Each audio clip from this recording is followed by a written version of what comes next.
709. This month's update is very unstable. There will be a lot of small chapters in the future.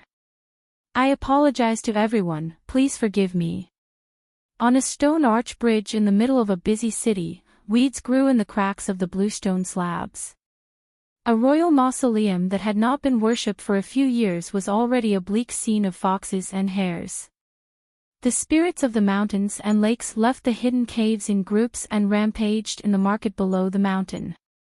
They clamored outside the Wenwu Temple, City God Temple, and Shanshui Temple without fear. A king was drunk in the arms of a beauty and repeatedly murmured, "It's not my fault." The woman reached out and gently rubbed the cheeks of the man in the dragon robe. Previously, in the main hall, the generals were pale and the civil officials suggested that they go out of the city to present the imperial seal. Previously, during the Lower Lantern Festival, on the 15th day of the 10th lunar month, there was a custom of burning incense sticks, burning gold and silver buns, and praying for heaven lanterns. This year, no one burned incense sticks, gold and silver buns, and no one put up the heaven lanterns to pray for blessings. There was a father and son who were respectively the prime minister and assistant minister of a country. They discussed with the immortals in a secret room. As the cultured leader of a country, the old man kept comforting himself, saying that there would be a way. There was no reason to eliminate the root of the problem. It was impossible to kill them all and leave nothing behind. There was a theater in the county city that was adjacent to the village school. Originally, the old master hated the students who went to watch the girls perform. On this night, the old master and the young children sat together on the bench and listened to the ghosts sing the opera. In a small remote country that had not been affected by the war, there was a Taoist temple built on a cliff. There was only a winding mountain path that led to this place. It was like a small Taoist temple that was embedded in the cliff. It was once a temporary stop of a Taoist immortal of Taiping Mountain. He took in an anonymous disciple there in his early years. Although there was a lot of incense, it was still passed down. However, it was just an unintentional move. The disciple was not good enough. As a cultivator, he was already old at 100 years old. His several disciples were even worse. It could be said that each generation was worse than the previous one. It was believed that the old Taoist still did not know who the young master on the statue in the Hall of Ancestral Masters was. The scholar and the swordsman traveled here together and did not seek anything. When the scholar came back from Tongya sect, the swordsman happened to be in a military tent nearby. They agreed to come here to relax. Previously, the three big demons had been plotting for a long time in Tongya continent. Among them, the young Taoist, who successfully became a direct disciple of Taiping Mountain, contributed the most. The so-called young Taoist, who was exposed by the youth of Fuming sect, forced him to take action early. It seemed that he had ruined the plan, but in the long run, it was an accident. It was a pity that he could not join forces with the white ape to kill Zhong Kuei. Since his whereabouts were unknown, it was most likely that the old Taoist in the temple did something. Then, the remaining incense in the vast world would help him gather. The scholar said, "You shouldn't have killed her. It doesn't matter if you killed a few people in the pure Jade realm, but you shouldn't have killed her. You even wanted to protect the Yuji Hill for her."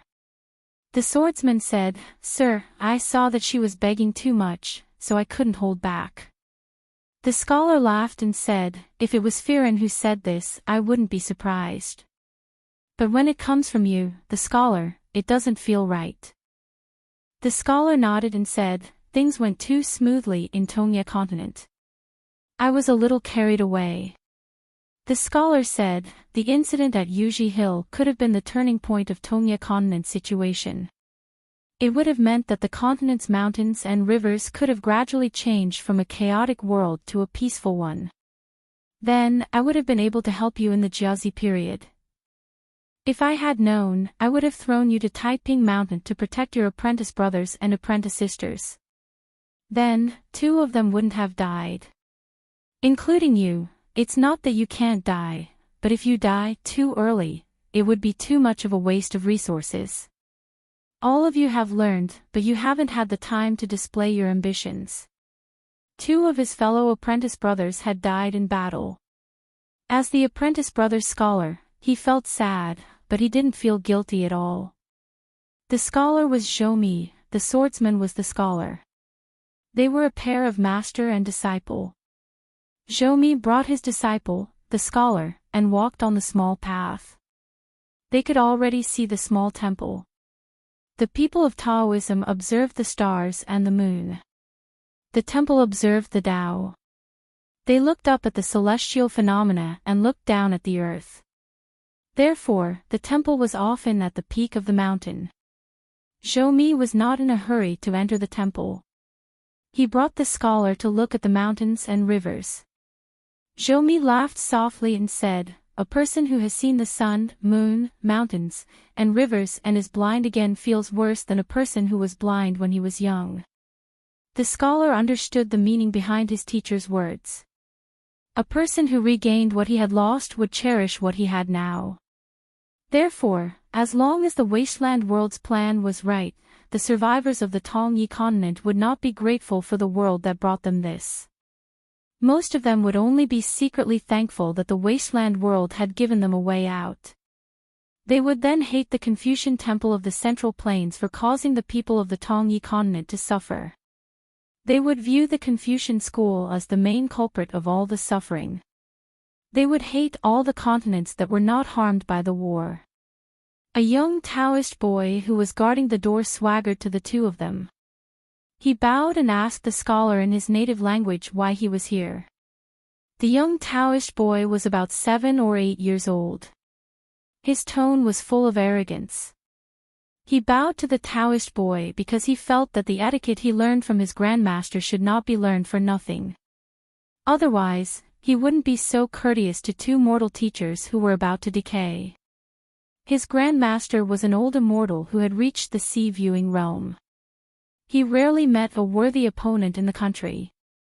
Wherever he went, he would be respectfully addressed as Shangxian or Zhenren. He heard from his teacher that his grandmaster was only 2 steps away from the so-called Dixian in the Taoist books.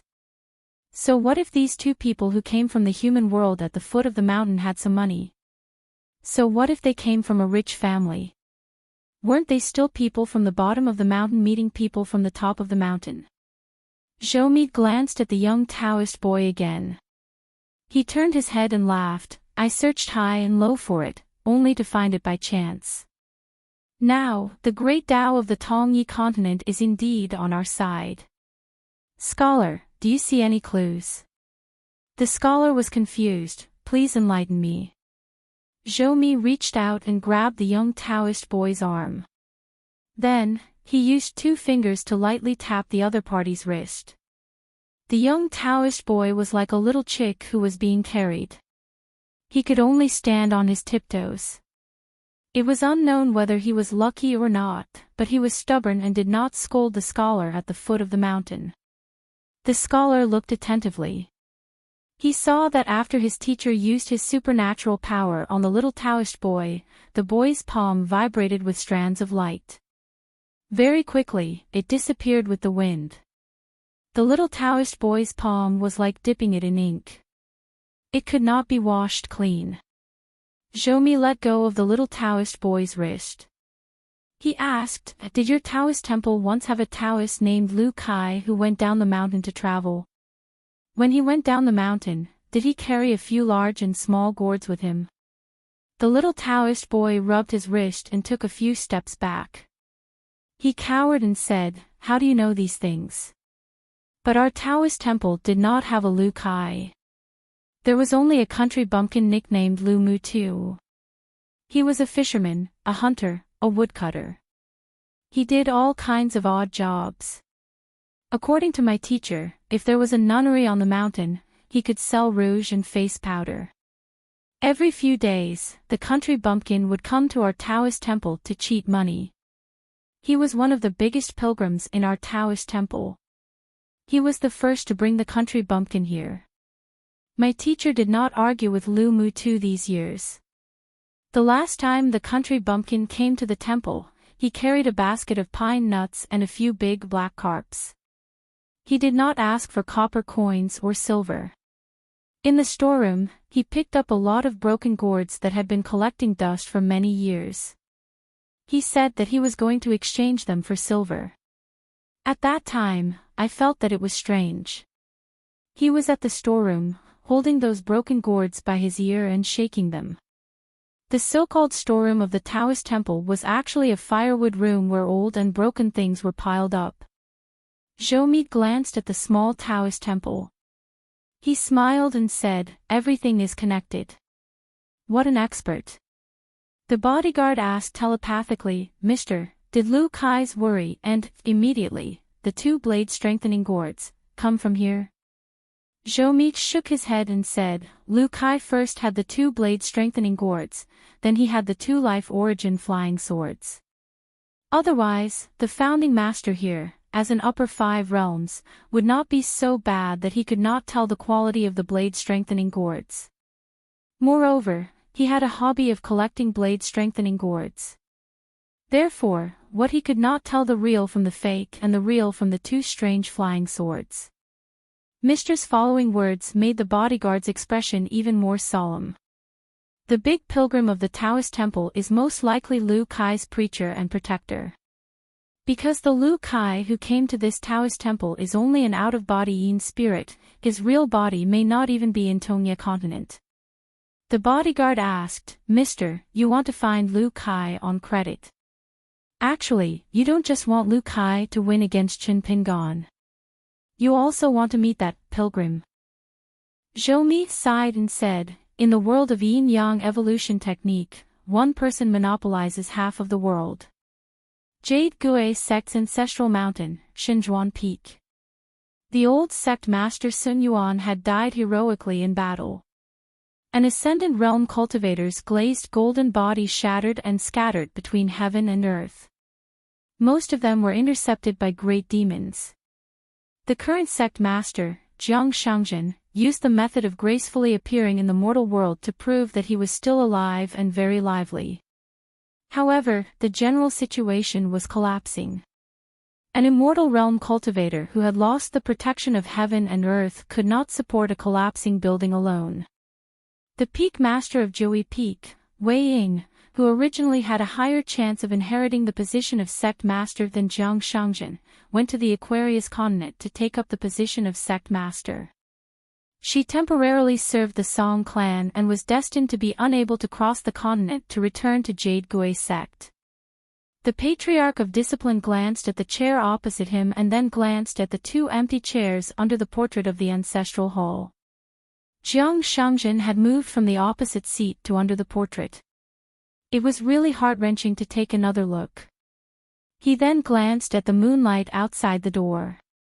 A god of wealth who was in charge of Jade Gui sect's immortal money and heavenly materials and earthly treasures was named Song Xingtang. He said angrily, "Why is our sect master Jiang still wandering outside? Is he going to watch people from top to bottom die every day? It doesn't matter where he attacks, he doesn't even help his own mountain. What's going on?" It was slightly redundant to address Jiang Shangzhen as sect master Jiang. It was not directly removing the surname, sect master. This was a subtle gesture. Jiang Shangzhen had not truly convinced the masses in Jade Gui sect's ancestral hall. However, an important reason for such an awkward situation was that the old sect master Sun Yuan had always been alive. In addition, the Cloud Cave blessed land controlled by the Jiang clan had always been an independent existence similar to a military town in Jade Gui sect. It was too disgusting. Therefore, Zhao Xingtang and Jiang Shangzhen had always been at loggerheads. Whenever the Hall of Patriarchs of Xinzhuan Peak held a meeting behind closed doors, it was a famous dog-eat-dog situation. However, Jiang Shangzhen always had the upper hand. Jiang Shangzhen even gave him a nickname, Bald Song, the hairless old dog. A female ancestral master who had a deep hatred for Jiang Shangzhen sat near the door. Her surname was Lu Huamao. Her aptitude was not outstanding. In her early years, she relied on a large amount of immortal money and heavenly materials and earthly treasures to enter the upper 5 realms by luck. Every time Jiang Shangjin had a discussion, he would almost always strike up a conversation with Lu Huamao first. Sister Lu was a good name. She was in her prime. Every year she turned 18, and her appearance was as beautiful as today. In such a perilous situation, Lu Huamao had no choice but to be stubborn and speak up for Jiang Shangjin. There must be a sovereign stage great demon watching over here and responsible for killing Jiang Shangjin. Perhaps there is more than one old beast waiting for him. She could forget about calling Jiang Shangjin sect master. The reason why she was like this was because when she was young, she was close to the water and wanted to travel well. She went to the Cloud Cave Blessed Land. As for training her Dao heart, it was just a side trip. In the end, Jiang Shangjin, this bastard, was still the young master of the Cloud Cave Blessed Land at that time. He secretly attached himself to a woman of the Blessed Land with a strange Abhijina secret technique. Then, he met Lu Huamao and hit it off with her, calling her sister. After that, the two of them naturally traveled together. Then, they visited a place called Hibiscus Pond in the Cloud Cave Blessed Land. Taking advantage of the pleasant moonlight and secluded, the woman shyly undressed and actually blushed. At that time, Lu Huamao even teased her and pinched the woman's pink cheeks. When she thought about it later, it was really a tragic event. After that, Lu Huamao began to cultivate crazily. She wanted to catch up to Jiang Shangjin's realm so that she could find an excuse to chop that bastard half to death. It was a pity that on the path of cultivation, there would always be someone better in terms of talent, foundation, and temperament. Jiang Shangjin, as the recognized next peak master of Jiui Peak, did not cultivate diligently. However, he was always 2 realms higher than her. Once, after she caught up to him by 1 realm, Jiang Shangjin met her. He pestered her and flattered her. In the end, not long after he turned and left, he broke through the realm on the same day. There was a very interesting situation in the meeting of the Jade Gui sect's ancestral hall. Those who spoke more and those who spoke louder had little to do with their realms. It depended on who had a worse relationship with Jiang Shangjin. As time passed, people like Lu Huamao, who had ordinary aptitude, would have a lot of weight whenever she spoke in the meeting on the Divine Seal Peak's ancestral mountain. On the other hand, such an old immortal had a high seniority and was of the same generation as the old sect master Sun Yuan. His cultivation was also high.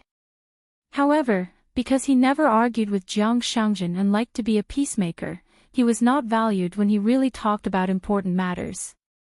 He did not even curse Jiang Shangjin or throw a chair at him. How dare he say that he was wholeheartedly devoted to the sect? The Patriarch of Justice was a little depressed. He patted the chair's handle lightly. The situation changed, and the situation reversed. The old sect master should not have appeared. With the protection of the 3 enclosures for Symbol's great array, although Sun Yuan had just ascended to the Ascendant realm, his cultivation seemed to be at the perfect peak of the first realm due to the favorable conditions. When Taiping Mountain and Fuyao sect were destroyed one after another and the great array dissipated, he immediately returned to his original state. The old heavenly lord of Taiping Mountain had risked his life to kill a great sword immortal of the desolate world with the bright moon mirror. As for Daoist Taiping Mountain's slaying of demons and devils, he had many military merits and was the best in the continent. As for the Fuyao sect, sect master Hua Hai was able to hold on until Taiping Mountain was destroyed with his Jade Realm cultivation. It was a magnificent feat in itself.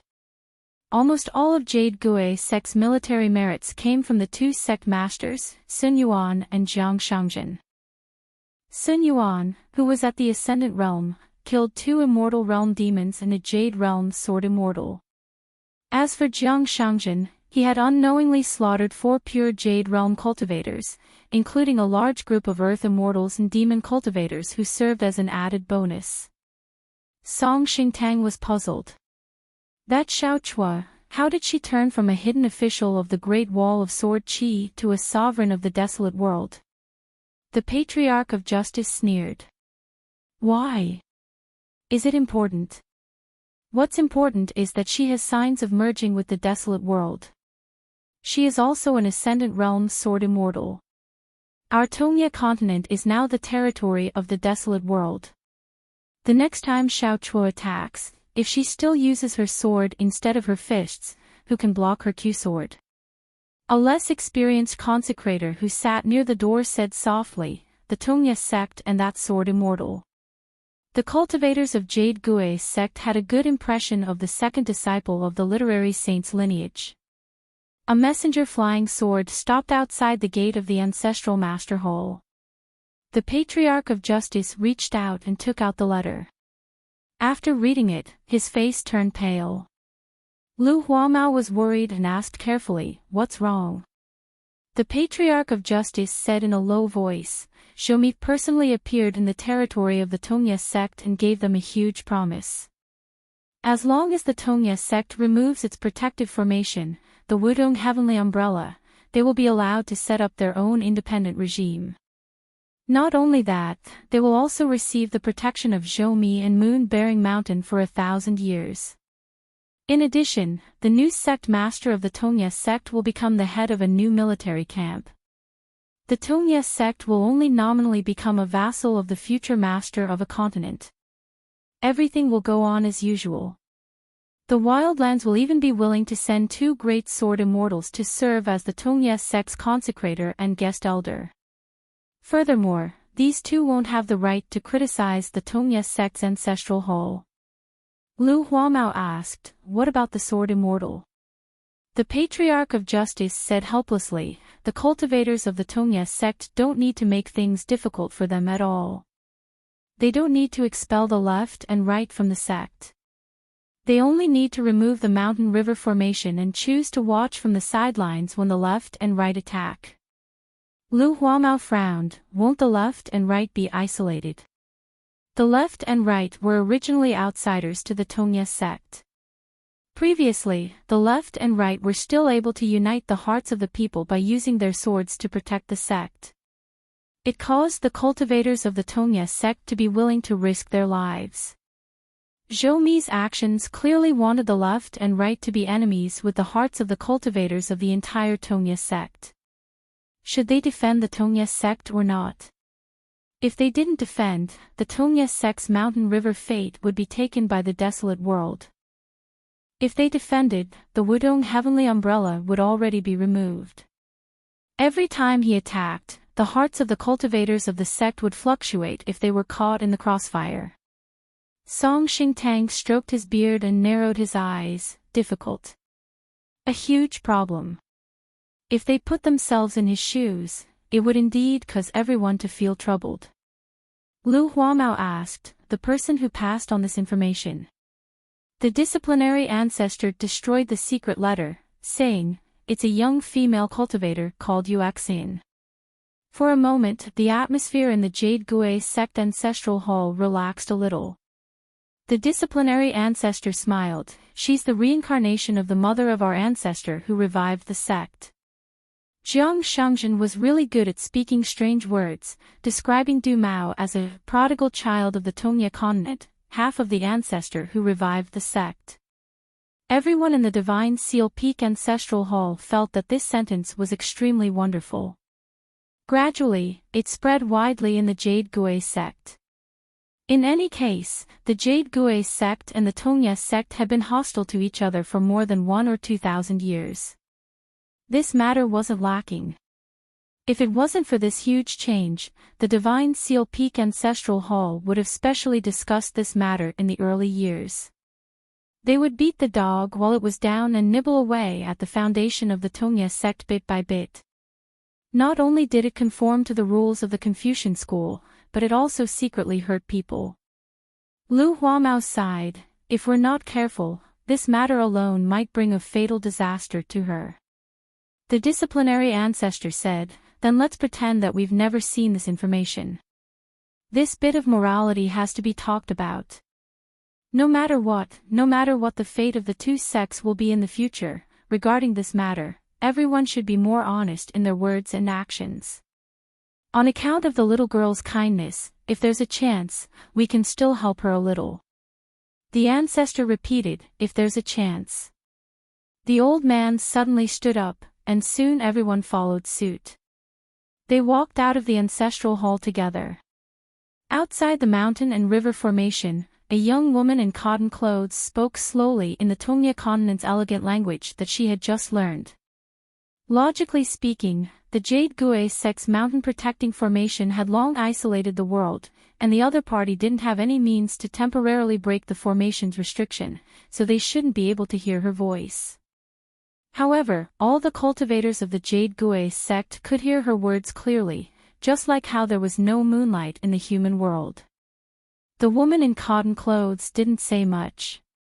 She only meant that the Jade Gue sect didn't need to give up the sect, and the cultivators didn't need to leave the mountain. They only needed to hand over a cloud cave-blessed land.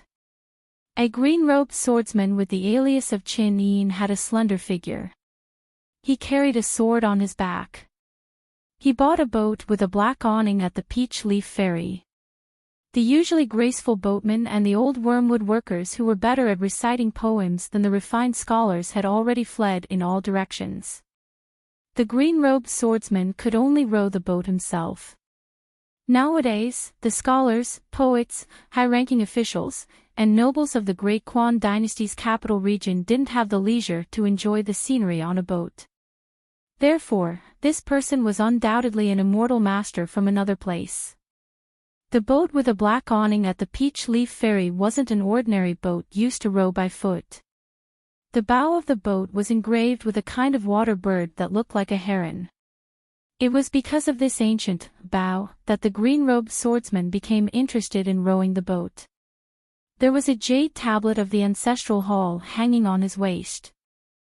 Ancestral hall continues incense, and Taiping Mountain cultivates me. This jade tablet was only one of the spoils of war from a certain military camp, so it was given to him. Fei Ran had a good impression of the Great Quan dynasty. It had many advantages and had many outstanding people. This was especially so for the elite cavalry of the Great Quan border army. The strength of the troops stationed at various places made the few military camps in the central region of the Tongyi continent look at them in a different light. The overall situation of the Tongyi continent below the mountain was actually much better than what the Jiazi camp expected. Simply put, the performance of the Tongyi continent on the battlefield could only be described as terrible. The strong wind tested the strong grass, and it showed how outstanding the Great Quan dynasty was. However, wild grass was still wild grass. No matter how strong it was, it would be reduced to ashes when a huge fire started. After all, the current time of the Tongyi continent was controlled by the moon-supporting mountain. Fei Ran threw away the bamboo and the boat went forward on its own. However, the military camp in the capital of southern Qi was arguing about the survival of the Great Quan Lu dynasty. One side wanted to wipe out Mirage City and build a temple to warn the entire central region of the Tongyi continent.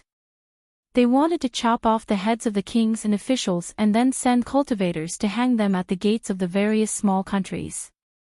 This was the result of stubbornly resisting. One side felt that the civil and military of the Great Quan dynasty had many talents and had the ability to support them. As long as it was done well, they could create a puppet emperor. It would be a huge help to the military camp. Anyway, the young emperor had abandoned the country, swept clean the treasury, and fled to the Fifth World. They could use this to spread the news. The various cities of the Great Quan dynasty were already under martial law, and only people were allowed to enter and not leave. This was to prevent the people from escaping as they pleased. The demon race would secretly guide and use them to break those defensive lines and ultimately lead to the destruction of the country. However, Fei Ran was not here to sightsee. She wanted to meet someone. The head of the Golden Peak Temple, Du Hanliang. His realm was not high, and he was an earth immortal. He was not a sword cultivator, but he was very smart. The young man on the water observation platform of the unjust sentence sect met Fei Ran. Fortune and disaster came together in an instant. He originally had the chance to follow Fei Ran to the mountain to cultivate, but in the end, he mysteriously died. Lu Jianxin, who was eventually strangled to death by himself, met Yu Si. If Jiang Shangjin had not interfered, he would have had the chance to become a fish dragon and obtain great fortune. Becoming the head of a city was secondary. Climbing up to Yu Si and having a wooden clog that he used to observe the Tao was simply the two biggest protective talismans. It would be difficult for him to die even if he wanted to. Fei Ran had been thinking about Mr. Zhou's words. The Confucian Academy and the Confucian Academy had given too much power to the secular dynasties. They were not willing to use an iron fist to control and restrain the people's hearts. The 3 Confucian academies and 72 academies sounded like a lot, but in the huge Tongya continent, it was only 3 academies, including the Dafu Academy. In the end, the Confucian Temple had to restrict the gentlemen and sages of the academy to not be too involved in the matters of the imperial court. They would not allow the Confucian scholars of the academy to be the emperor behind the scenes of the various countries. As a result, everyone did their own thing. The mountains avoided the world, the experts hated the world, and the generals, ministers, and officials were all fishing for fame. They pretended to be ostracized by the Confucian Academy. True sages. On the mountains, below the mountains, in various countries, they were all in a state of disunity. However, Fei Ran was very curious about why Mr. Zhou had established the Confucian Academy and what was the fundamental purpose of his Confucian Academy. How could he completely change the crux of this situation? Just the coexistence of the monster race and the human race in the future was a huge problem. As for Mr. Zhou's true identity, Fei Ran had heard of it before. Zhou Mi was, of course, an alias. He was once a true Confucian scholar. According to senior brother Qian, Mr. Zhou was young and talented. However, his knowledge was not accepted by the Confucian Temple. After a discussion with someone, he was completely disheartened, which was why he traveled to the wilderness. This scholar came up with 12 strategies for peace for the Confucian Temple. First, he came up with a cultivation manual for all the scholars in the world. The Confucian Academy's sages, gentlemen, and saints corresponded to their families, countries, and the world. All the emperors of the secular dynasties and vassal states had to be disciples of the academy. Those who were not Confucian were not allowed to become the ruler. Every mountain head of the academy should be the teacher of the emperor. The Confucian scholar should be the imperial tutor. Regardless of whether it was the 3 ministers, 9 ministers, or the 3 provinces and 6 ministries, these important officials should also be disciples of the academy. Every temple had to have an official position that could ignore the restrictions of the palace. They were responsible for recording the merits and demerits of a country's emperor, generals, ministers, and ministers as part of the 3-year examination of the academy. Second, all the monster cultivators of the upper 5 realms, including the earth immortals and monsters, were exiled to a continent and strictly restricted. Once a monster ascended to the Dragon Gate realm, they had to report to the Confucian Temple and the various academies in the central region and record their true name in their files. After this group of monster cultivators reached the Golden Core realm, they had to assist the gods of mountains and rivers to ensure that the land under their jurisdiction would be peaceful for 100 years. Their main task was to kill the monsters that caused trouble, which was similar to the position of a county guard. Then, the academy would judge whether they could be promoted to mountain head or water deity or continue to work for 100 years. Once they were promoted to mountain head or water deity, they would be like a clear stream in the officialdom of the human world. Their path of promotion was no different from that of the river deity or the mountain lord. Third, 3 areas near the inverted mountain would be chosen to connect the South Sa continent, the Southwest Fuyao continent, and the Southeast Tongya continent. For example, the territory of the old Rain Dragon sect. Then, they would gradually station troops at the Great Wall of Sword Aura. First, they would move the mortals and those who were not suitable for cultivation to the islands under the Rain Dragon sect's jurisdiction. Then, they would transfer the sword cultivators of the northern Reed continent to guard the Great Wall of Sword Aura for a long time.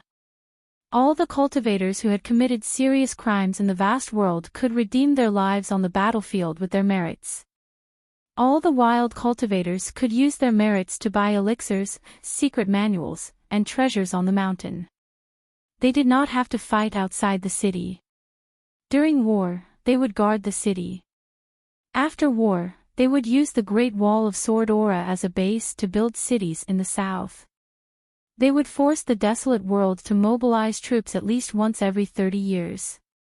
The geography of the Great Wall of Sword Aura was unique. Chi cultivators who were not sword cultivators were naturally suppressed. Therefore, they would cultivate a sufficient number of pure martial artists. Although they were also suppressed by the great Tao and pure sword intent, they were different from Chi cultivators. The martial artists could train their bodies. Moreover, the threshold for becoming a martial artist was lower than that of a Chi cultivator.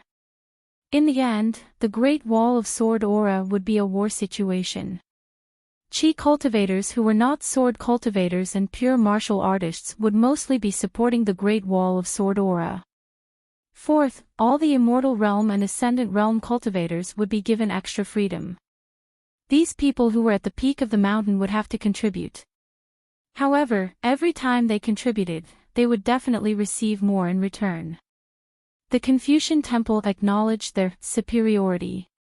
For example, when they rushed to the Great Wall of Sword Aura, the Confucian Temple of Heartland promised that they would not have to fight to the death and that they would not harm their great Tao. They only needed to do things that were not perfect. For example, if they had the upper hand in the battle, they would expand their advantage. If the battle was unfavorable, they would use their Dharma treasures that were not great refinement items to resist the attacks of the great demons. They would also build mountain and river formations to protect the cities, the city walls, and the sword cultivators and the martial artists. Fifth, the Confucian temples in the Central Plains built 72 Taoist academies in addition to the 72 academies in the various continents and countries. Apart from taking the initiative to inspect their cultivation aptitude, they also accepted tributes from the imperial courts of various countries and took in cultivation seeds from all over the world. The scholar glanced at the canopy in the sky. The old scholar asked, "Brother Bai, don't miss this opportunity. Why don't you teach him a few sword moves? What is called a sword immortal? Isn't it Lin Feng who wants to kill the flood dragon spirit? Aren't those ancient divine spirits who don't greet guests stronger than the flood dragon? All the more you should use your sword." Previously, Xiao Chui used her sword in the Tongyi continent. How shocking it was! That little girl has such sword intent. Bai, you are also 8 feet tall and wielding an immortal sword. Can you bear it? Brother Bai, just go all out. If you're being courteous with me, I'll be impatient with you. To tell you the truth, I'm good at cleaning up a mess. But let me say this first, 3 to 5 strikes should be enough. I won't be able to take any more than that. If you're really unhappy, 7 or 8 strikes at most. The scholar ignored the old scholar and disappeared in a flash. The old scholar stomped his feet. Then he looked at the Luopa mountain. Thinking back, Bai also used the White Cloud song to send Lu Shirlu back to the mountain. 7:10. In the Ji-Se Peak's ancestral hall, Lu Shirlu looked up at the 3 portraits of Luopa mountain in silence. Chen Wanchu took out a bamboo incense tube and held it up. Lu Shirlu thanked him and bent down to take out 3 incense sticks from the tube. Zhou Mili told the burly man that if he was tired and wanted to rest, he could sit on her chair. The black-clothed girl pointed at a chair. There was a palm-sized slip of paper on the back of the chair. Right Guardian, Zhou Meili, was written on it. Lu Shilu nodded. Chen Wanshu pulled Meili's sleeve and left the ancestral hall with her, leaving Lu Shilu alone. They walked out of the ancestral hall and passed by the ancestral hall's outer door. Mi Jianxian, who was dressed in an elegant green robe, and Wei Shanjun, who was dressed in a snow-white robe and had golden earrings, stood side by side outside the door. Miyu asked Wei Pai telepathically, "How did you know his identity?" "Master Hidden Official has never mentioned this before." Wei Pai explained.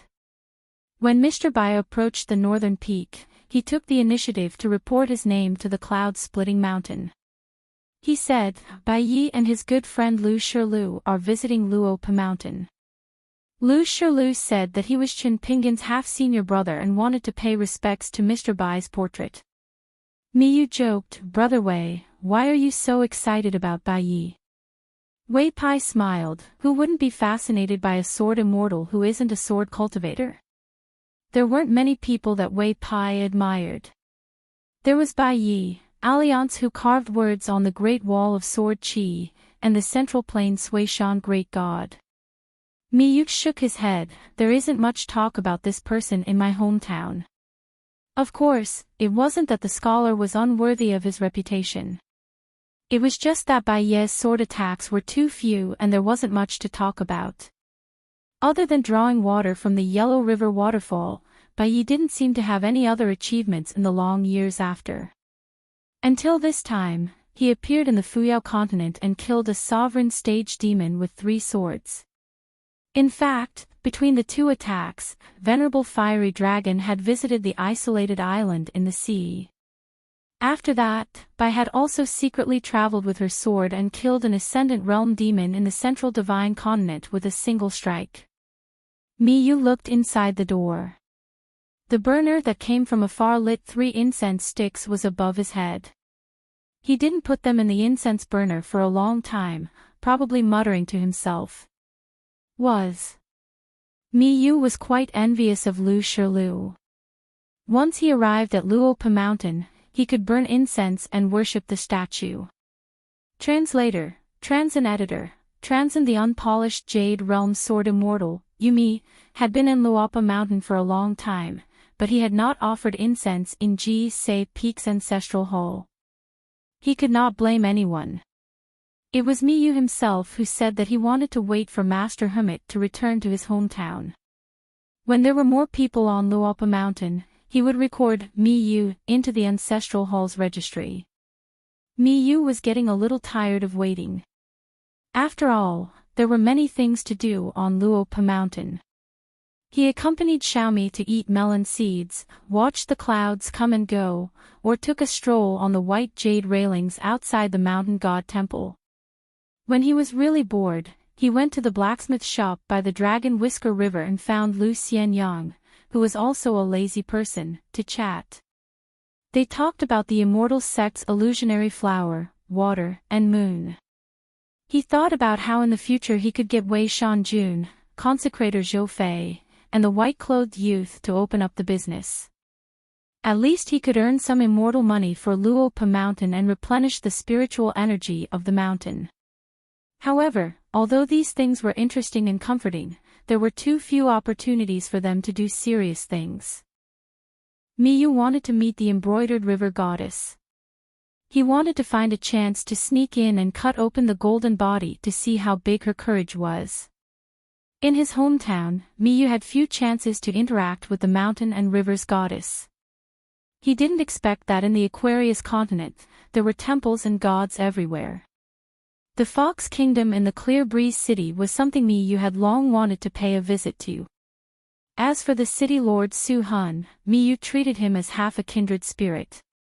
Because Su Hun was said to be a man who rolled in a pile of women, Miyu wanted to confirm whether the Lu Xianyang clan's ancestral heirloom, City Lord Su Hun, who competed with Huang He for the title of number 1 under the upper 5 realms, in the Aquarius continent, was still wearing the Bianzi armor that was passed down in the Lu Xianyang clan.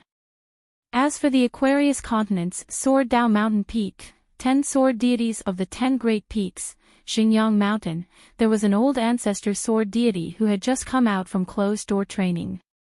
At that time, Miyu was accompanying Lu Xianyang to take a nap at the riverside shop. When he heard Lu Xianyang say the words, "old sword deity," Miyu was shocked. Just as he was considering whether his unpolished jade realm in the Great Wall of Sword Chi had a chance to exchange his life with the Aquarius Continent's immortal realm, Lu Xianyang handed him the Mountain and Rivers Bulletin, the mountain's exclusive congratulatory report, with golden words on the blue bottom. Miyu looked at the Mountain and Rivers Bulletin, the praises on it. It was as if the old man had not ascended to the unpolished jade realm, but ascended to the ascended realm. Miyu was puzzled. King ascended to the unpolished jade realm, and you had to go into closed-door training for 100 years. The reason why I was called the Great Embroidered Sword Deity in the Great Wall of Sword Chi, and won the title of number 1 under the unpolished jade realm, was because I went into closed-door training for half a year longer than expected. Miyu only felt that his sword was going to rust.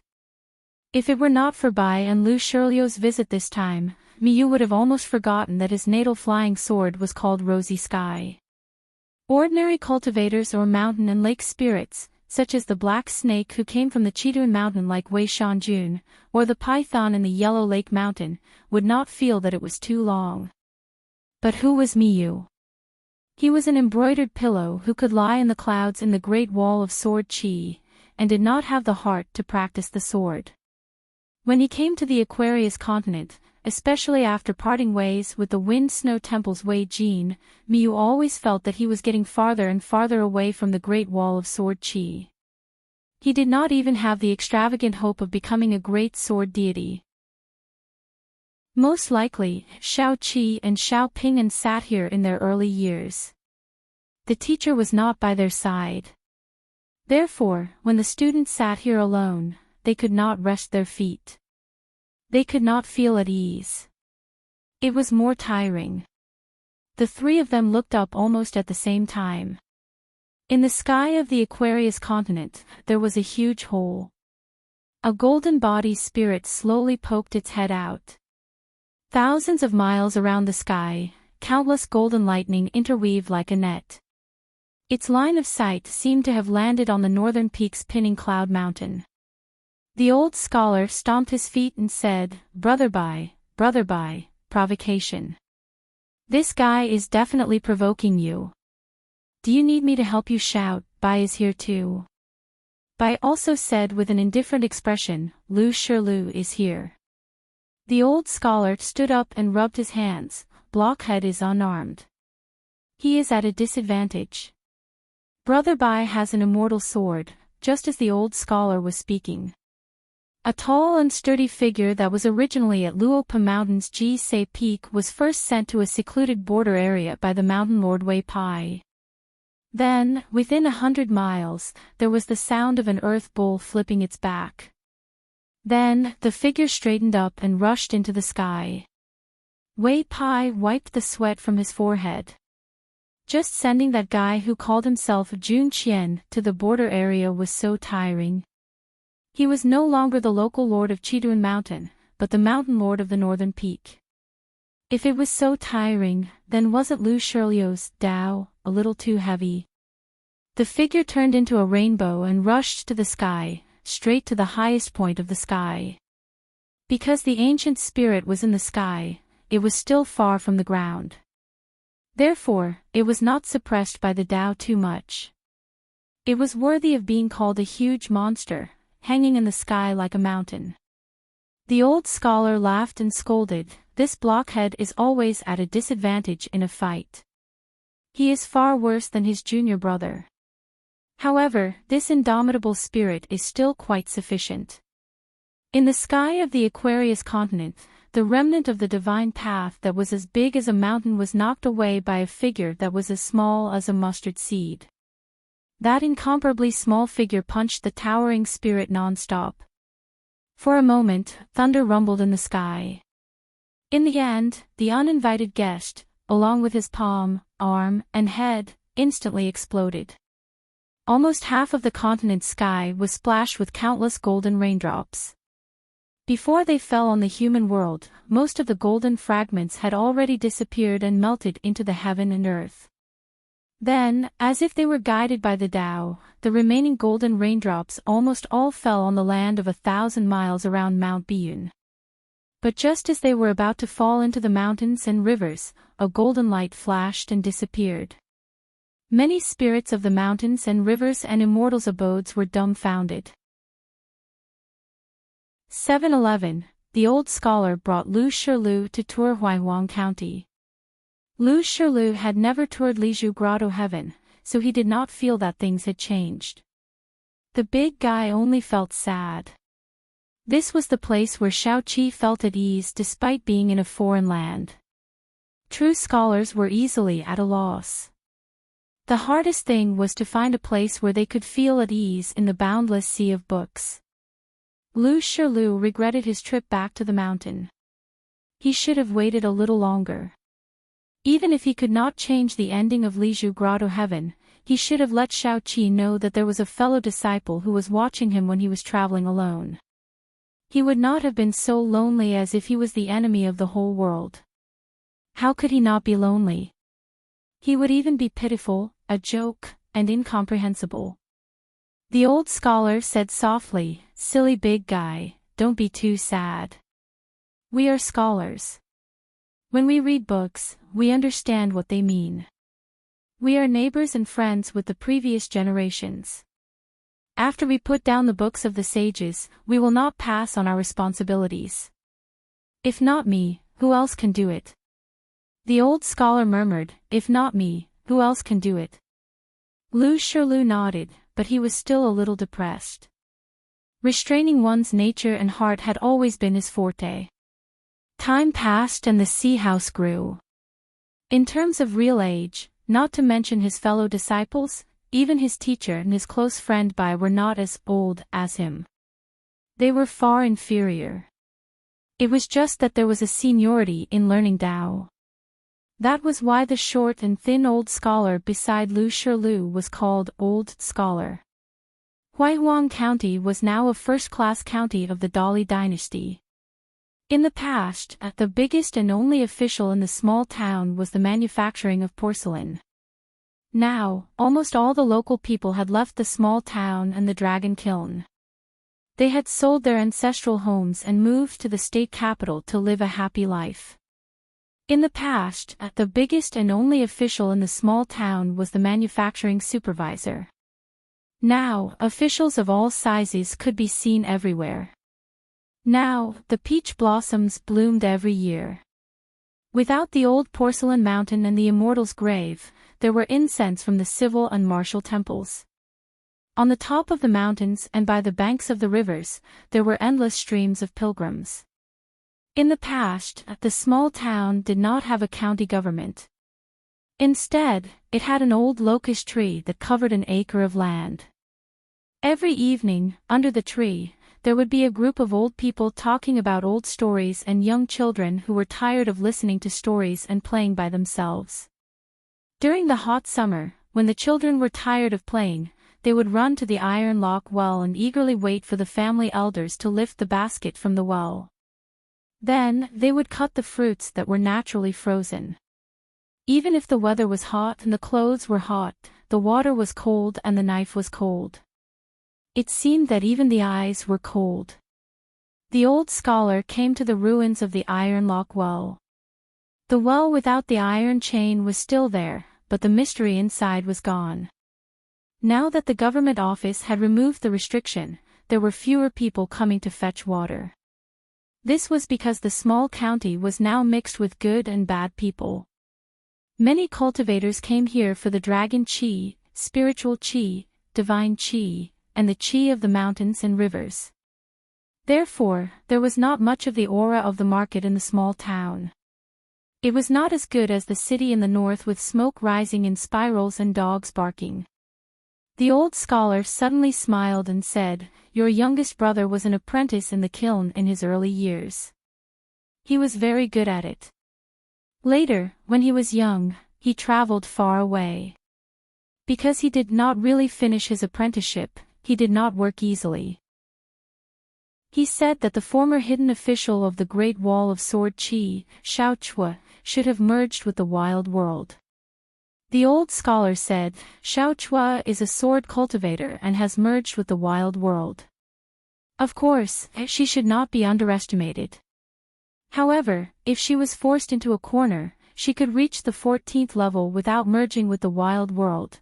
At this point, the old scholar was worried and shook his head. He said, it is best not to do so. Which 14th level can be a free person? Moreover, your senior brother Zhua is the most taboo sword cultivator. It's not like you don't know how great of a problem that is. If he gets stubborn, let alone you junior brothers, even my words as a teacher won't be of much use. In the past, I was not particularly willing to switch to the left and right to learn the sword.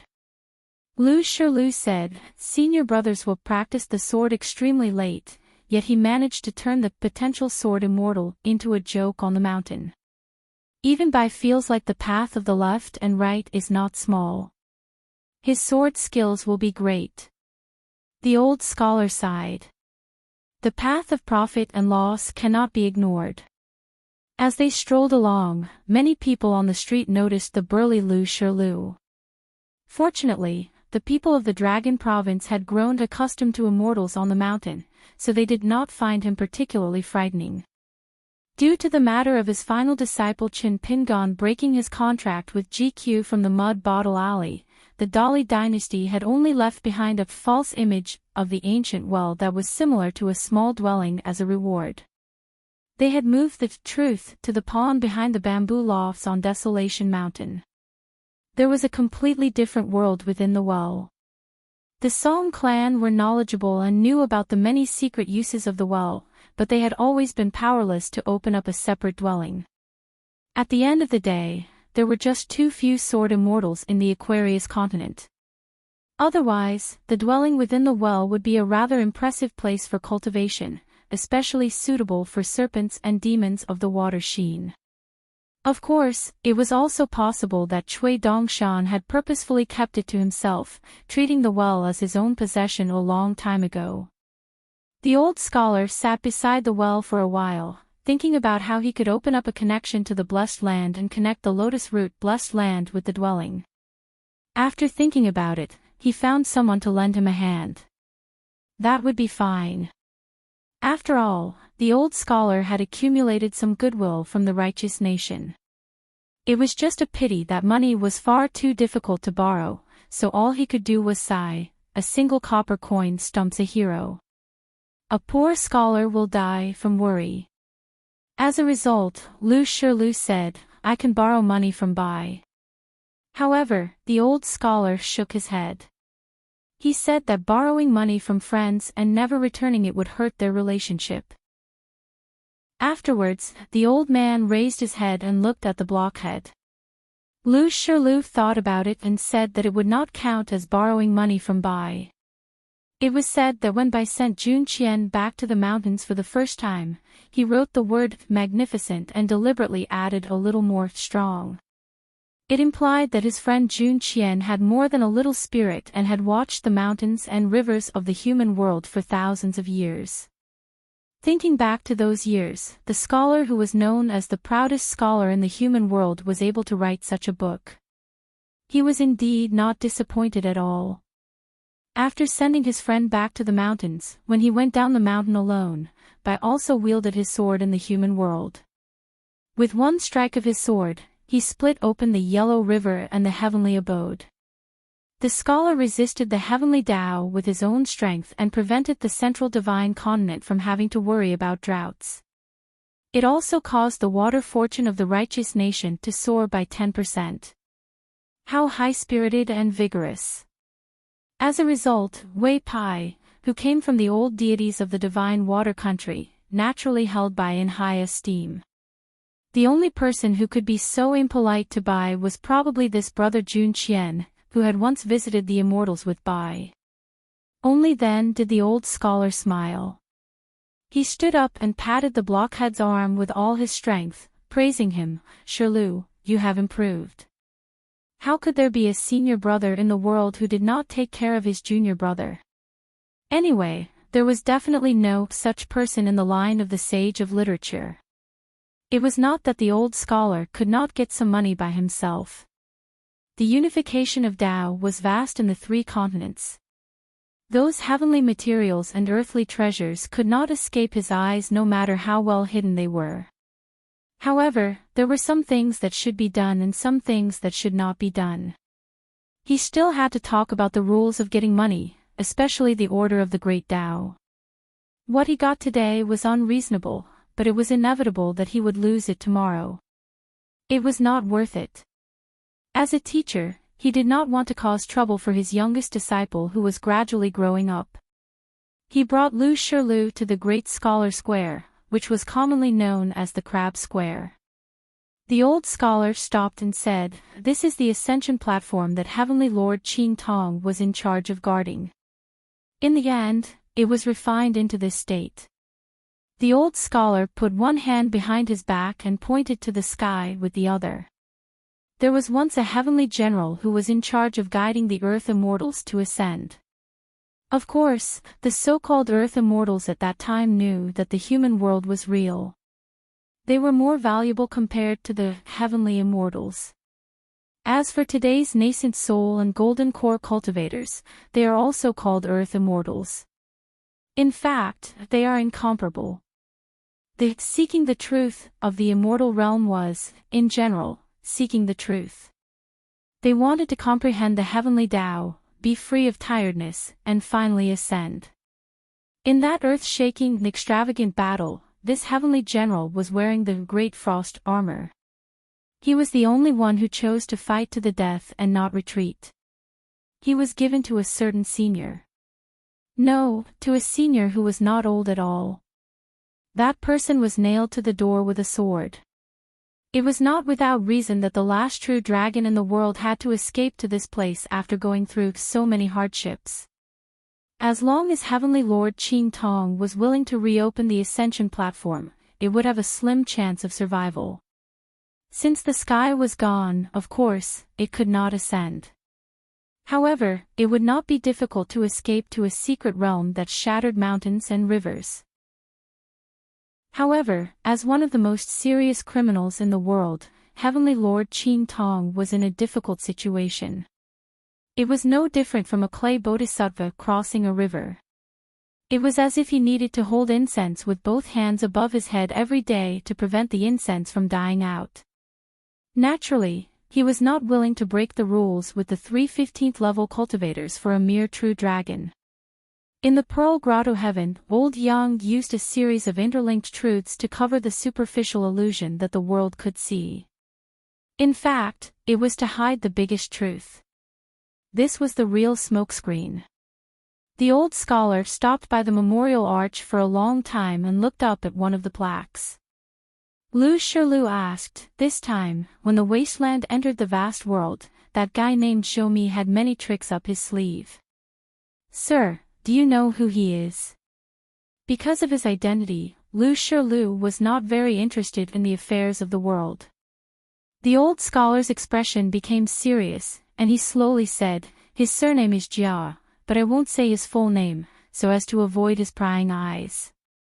He was once a student of our Confucian school, so I will call him Jia Xing." Lu Shirlu immediately understood. It's him. Thinking about it, he felt that it was both unexpected and reasonable. In history, many scholars after Jia Xing's death felt injustice for him.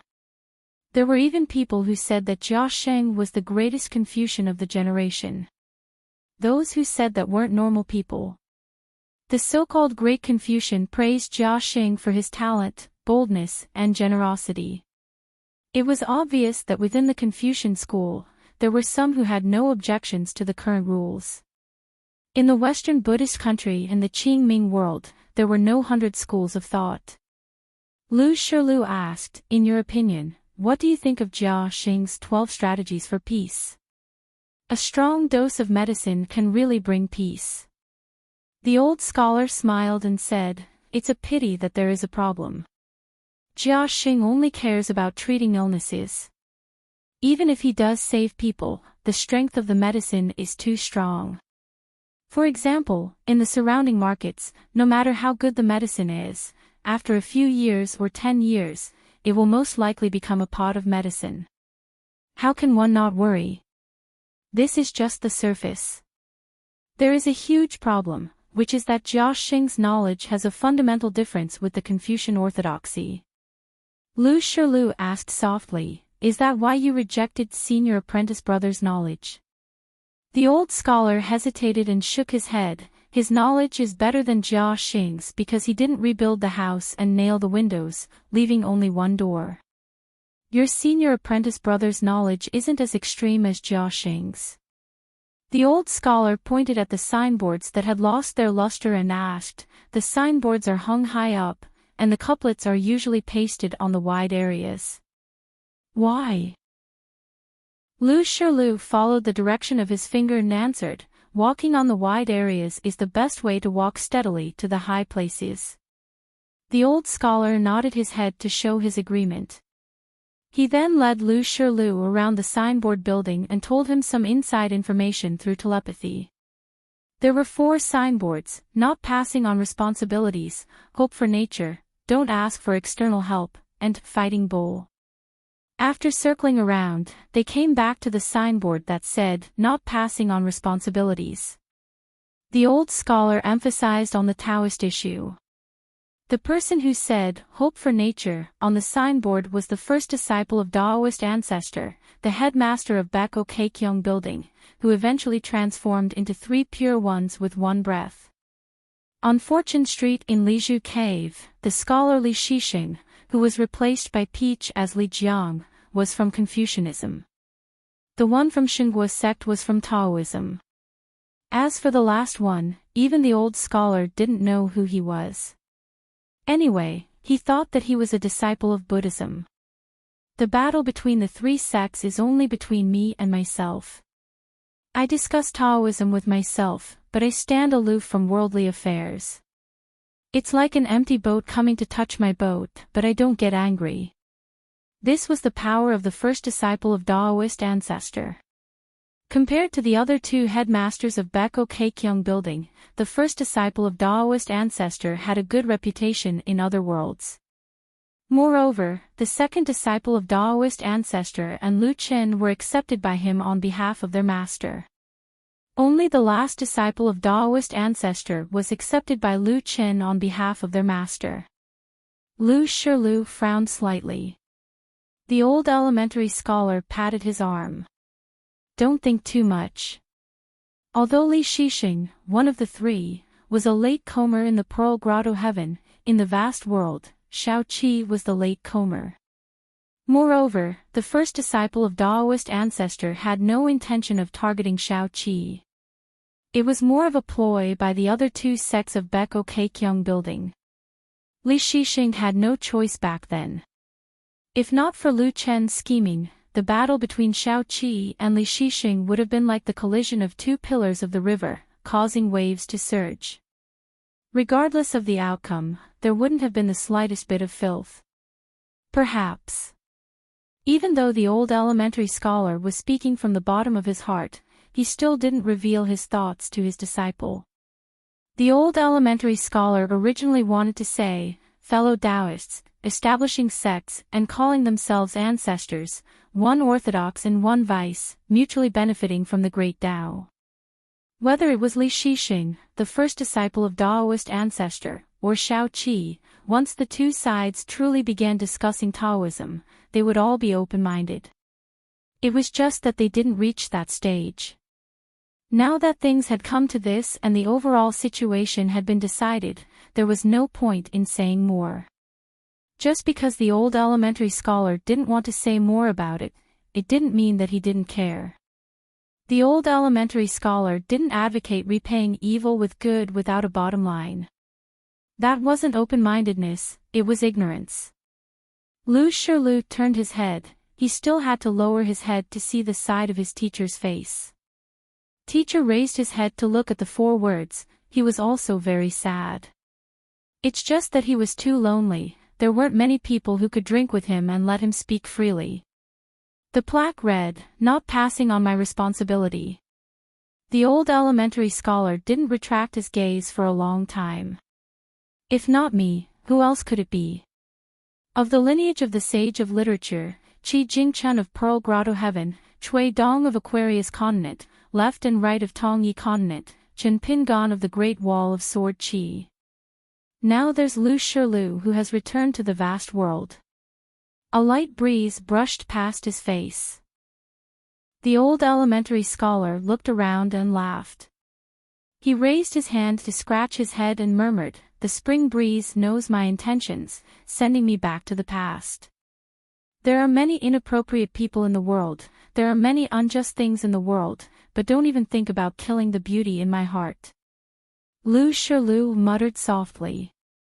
The past is the past, the future is the future. Every moment is the past, every moment is the future. The past is the future will be the past.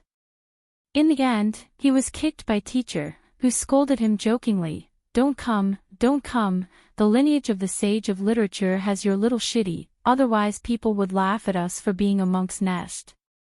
Lu Shilu grinned and scratched his head like teacher, luckily he still had a lot of hair. But when he looked at teacher's thin figure, if he didn't merge with heaven and earth, would he weigh 90 kilograms? Lu Shilu was very sad, he was about to cry again. Lu Shilu raised his head, why aren't they here yet? Why is there no movement from the sky screen? If one's heart is unhappy, one can fight with one's fists, one can forget one's worries. The old elementary scholar laughed angrily, blockhead, have some hope. Fighting and killing, you're not a scholar. After that, old Xiu brought Lu Shilu to the old school. The old school was the old school, no one was the old school, but there was no decline. Everywhere was clean, everything was neat and tidy. He heard that the little girl Nguan Shu would come down the mountain on time to clean the school and the ancestral home in Mud Bottle Alley. Then, he went to the new school opened by the Chin family in Dragontail Creek. The old elementary scholar especially liked to see the children shaking their heads. Some children would memorize it by heart, some children would stumble over their memorization, but they were all very good. While the old elementary scholar toured the school, he also looked at the teacher's methods of teaching and dispelling doubts, he also looked at the teacher's godly tone. Actually, the true Buddha only spoke ordinary words. Being in the officialdom, it was inevitable to speak in an official tone, but one couldn't only speak in official words.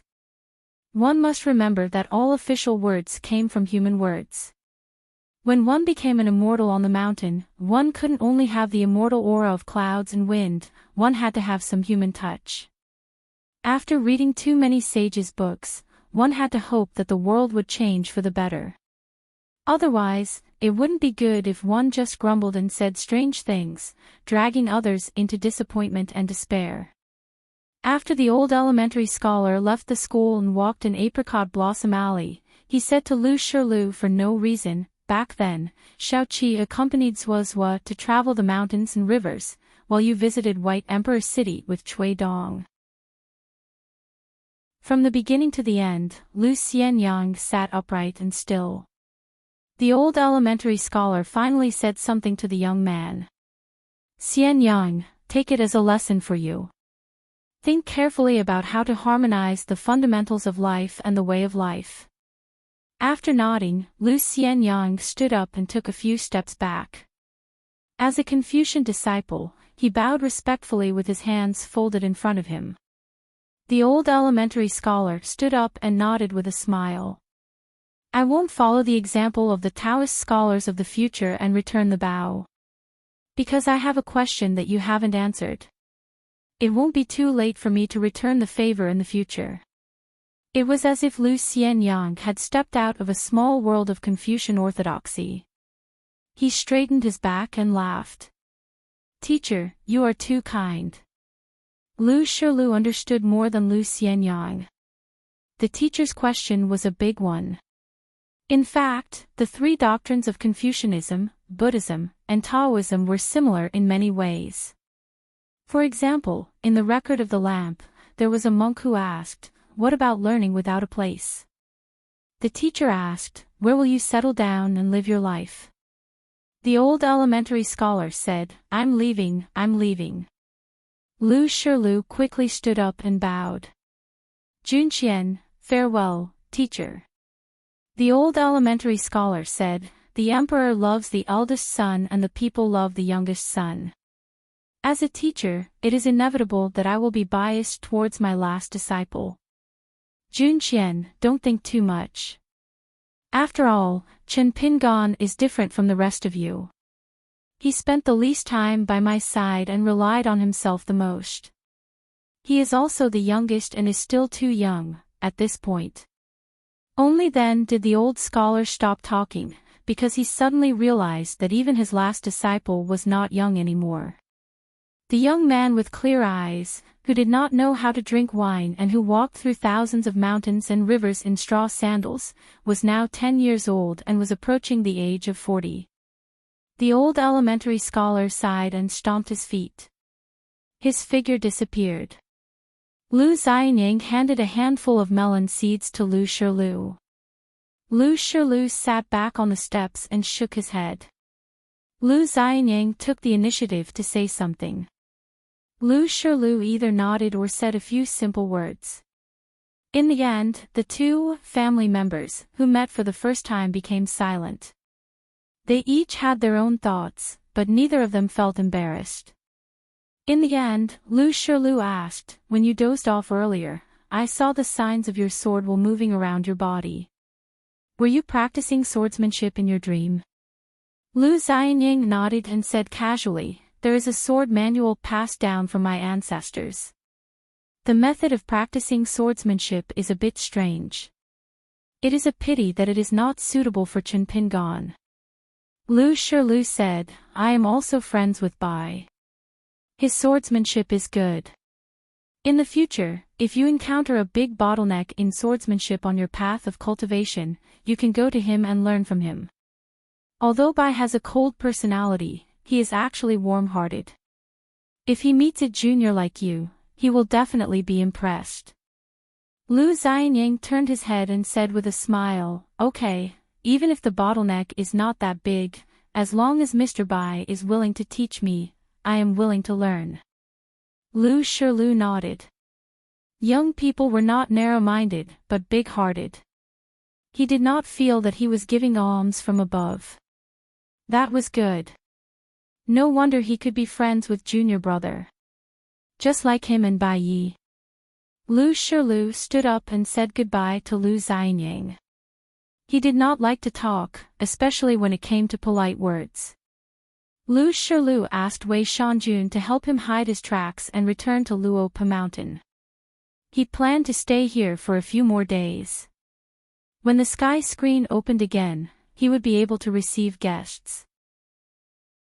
After staying on Luopa Mountain for a long time, he became familiar with Wei Pai and Mi Yu from the Great Wall of Sword Qi. Lu Shilu and Mi Jianxian asked about junior brother's hidden deeds. They were very gratified. Lu Shilu now knew more about Luopa Mountain. Although junior brother often traveled, he did not spend much time in his hometown and spent more time in a foreign land. However, he still managed to save up such a large fortune. It was not easy. Luopa Mountain's fortune, other than the relationship with Wei Shanjun of Cloud-Splitting Mountain, just the commission from the Oxhorn Mountain ferry business was enough to make a lot of money. It was a pity that Lu Shilu was not able to meet Zhu Lian, who was nicknamed Old Chef.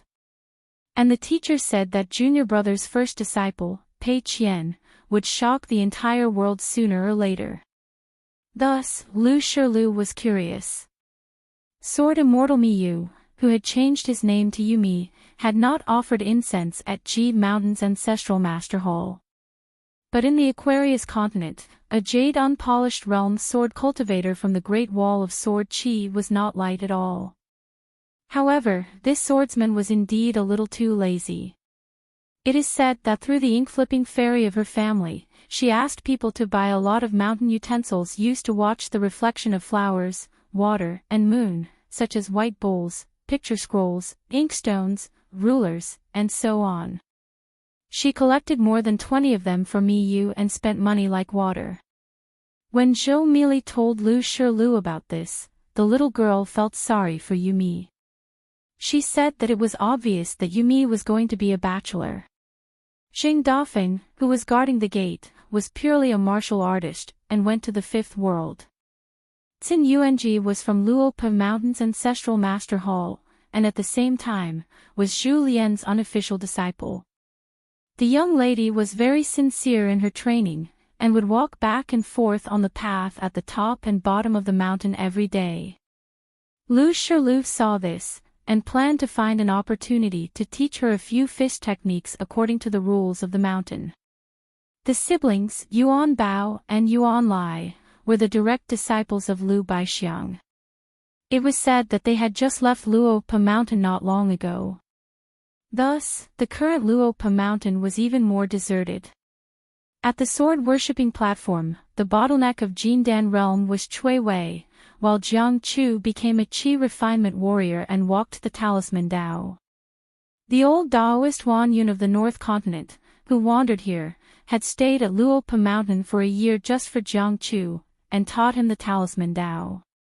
Because Jiang Chu was temporarily not a direct disciple of Luope Mountain's ancestral master hall, teaching Dao was not a taboo.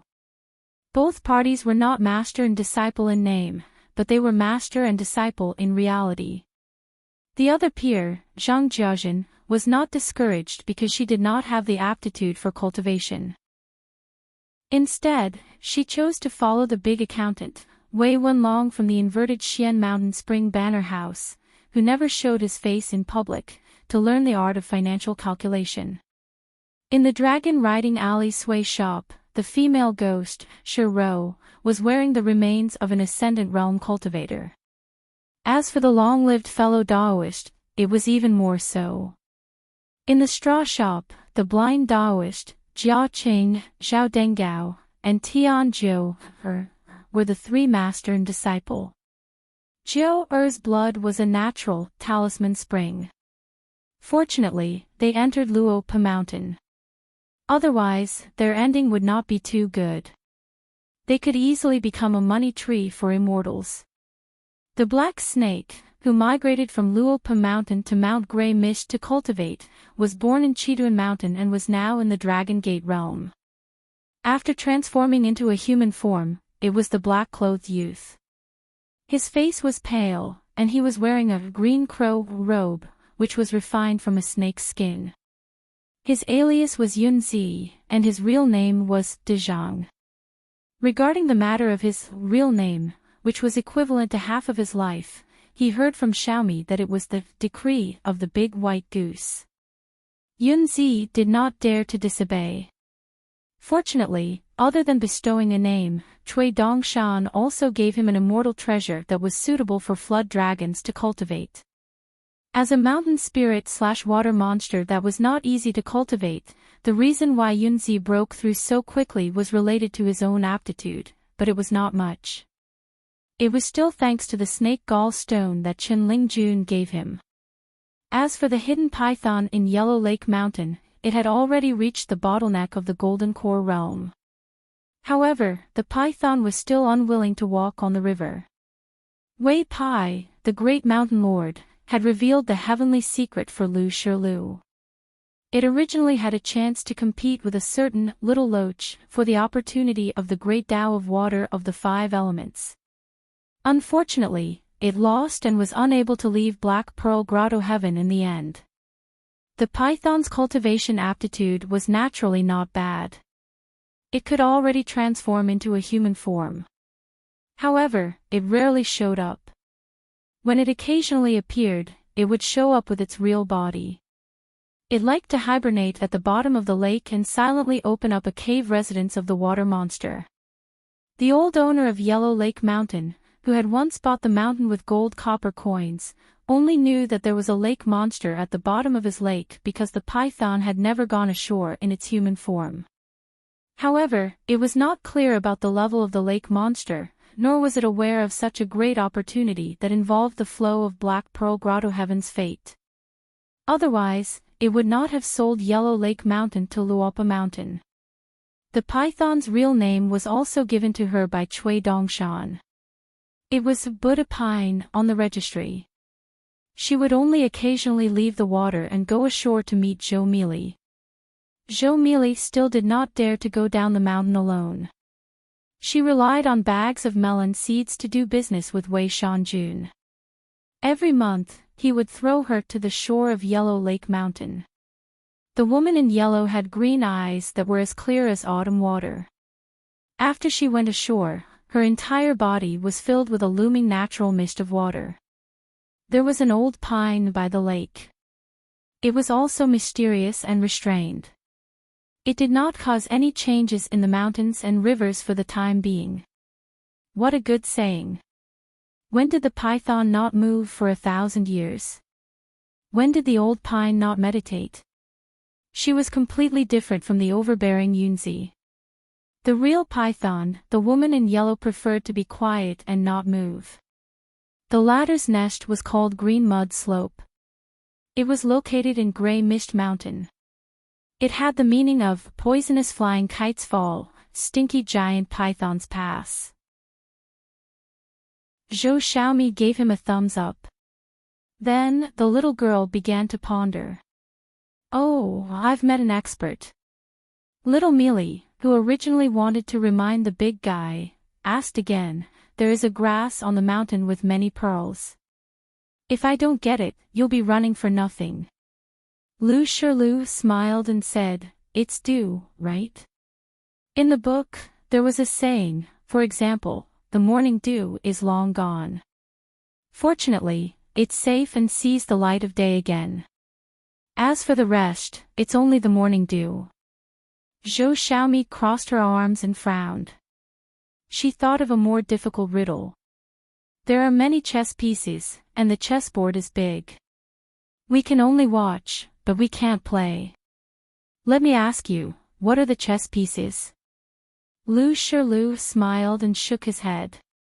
He had once traveled far away from the sky alone and saw the ritual Saint Dharma form with his own eyes.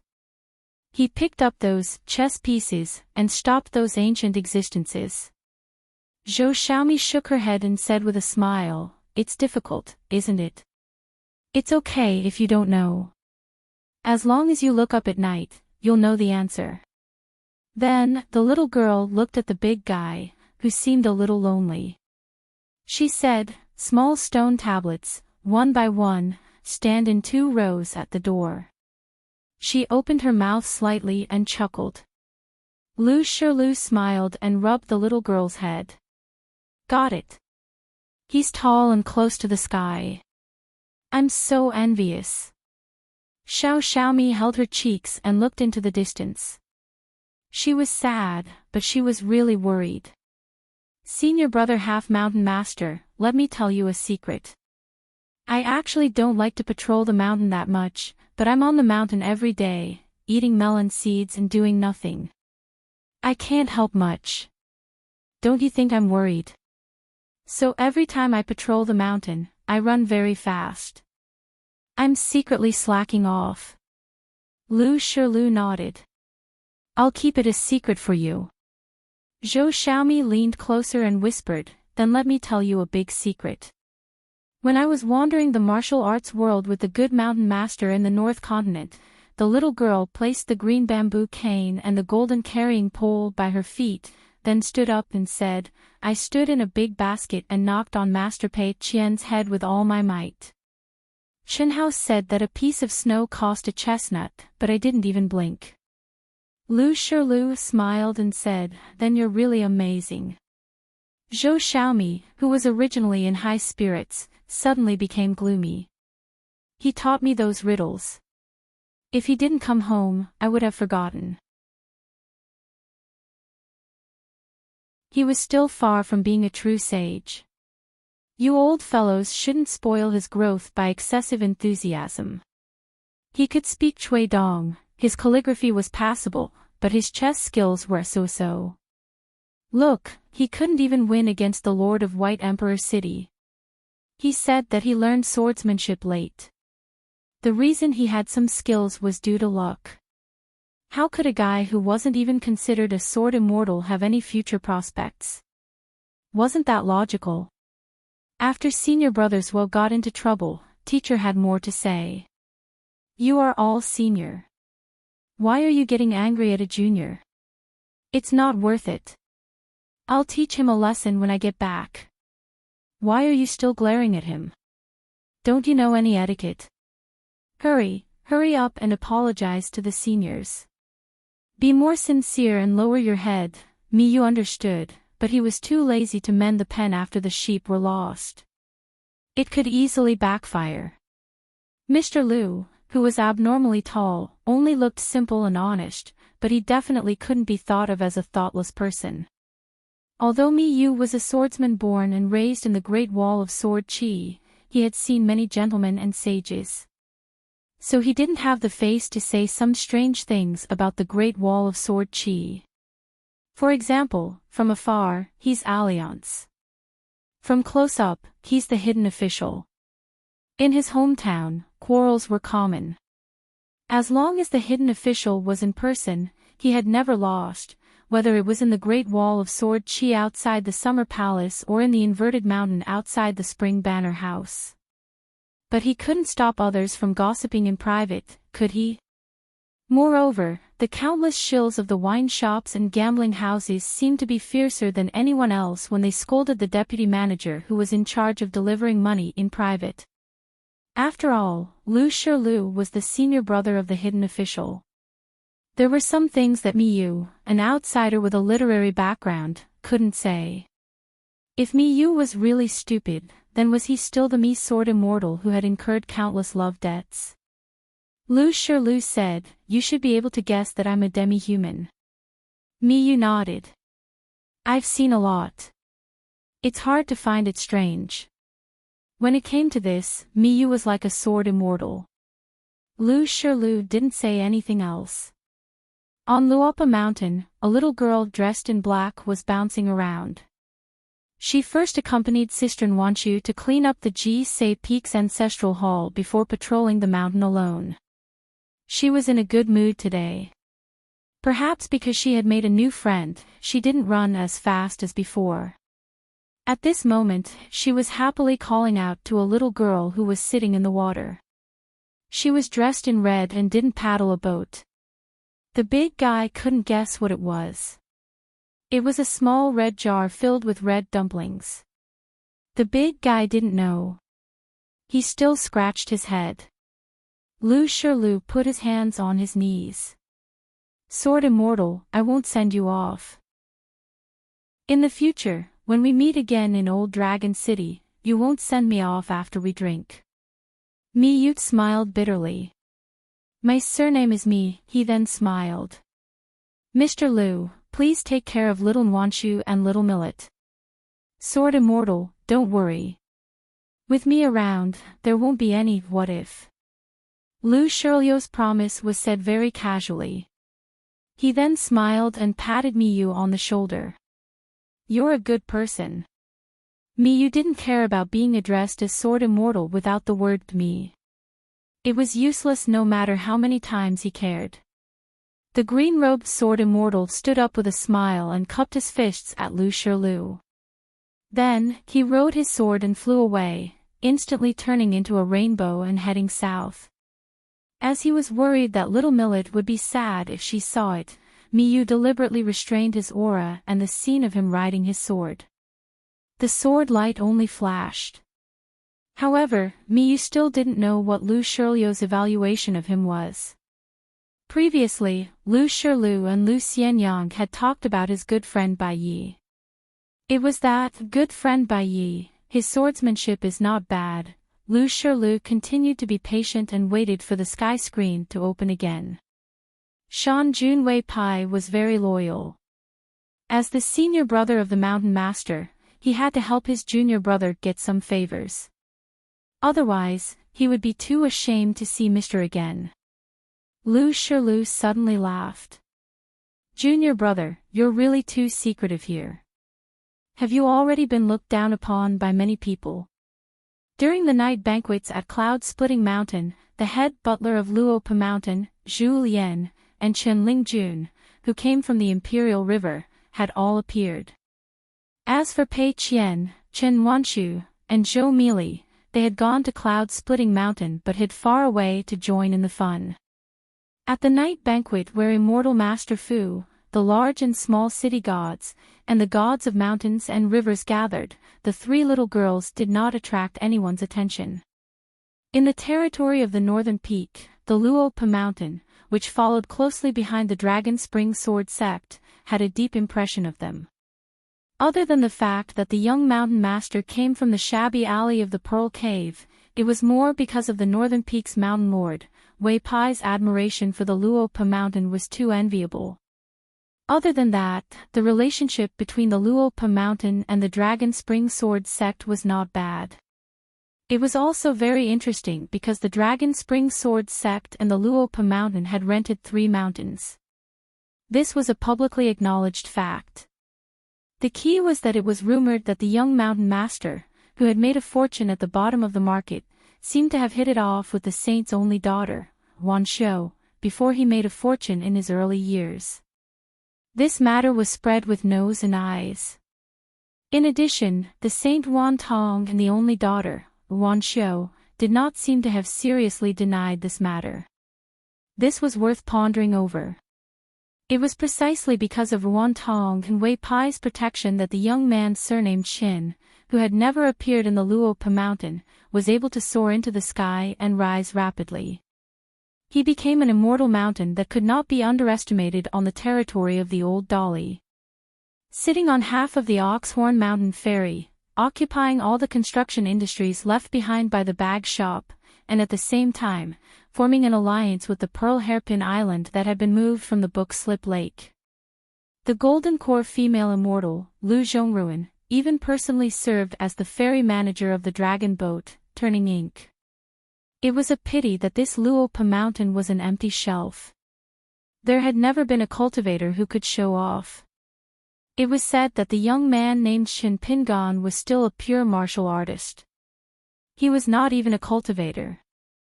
The territory was not small, but there were too few people. Back then, in the line of the sage of literature, Lu Shirlio's 3 senior and junior brothers were all dragons and phoenixes among men, but all of them seemed to be chaste. In fact, there were many women who liked the 3 of them, up and down the mountain. They didn't dare to say that there were as many as the carps crossing the river, but there were indeed many.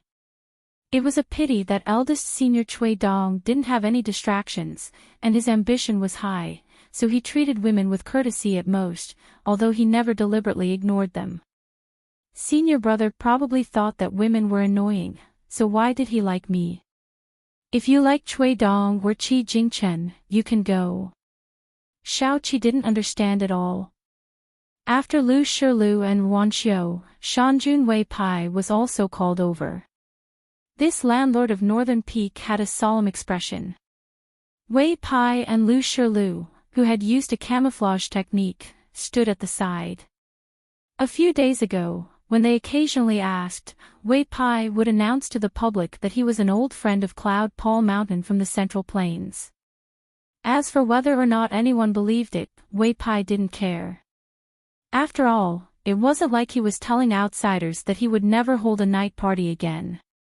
Wei Pai asked, "Do you need me to operate the mountains and rivers?" Old Yang shook his head. "I know a little about divine powers." Wei Pai was speechless. Lu Shilu smiled. This old man who used to be serious was getting better at chatting. He didn't live in the mortal world for 10,000 years in vain. In the blink of an eye, the entire northern peak was shrouded in white mist in the eyes of the cultivators. As for the regular people, they failed to sense anything at all.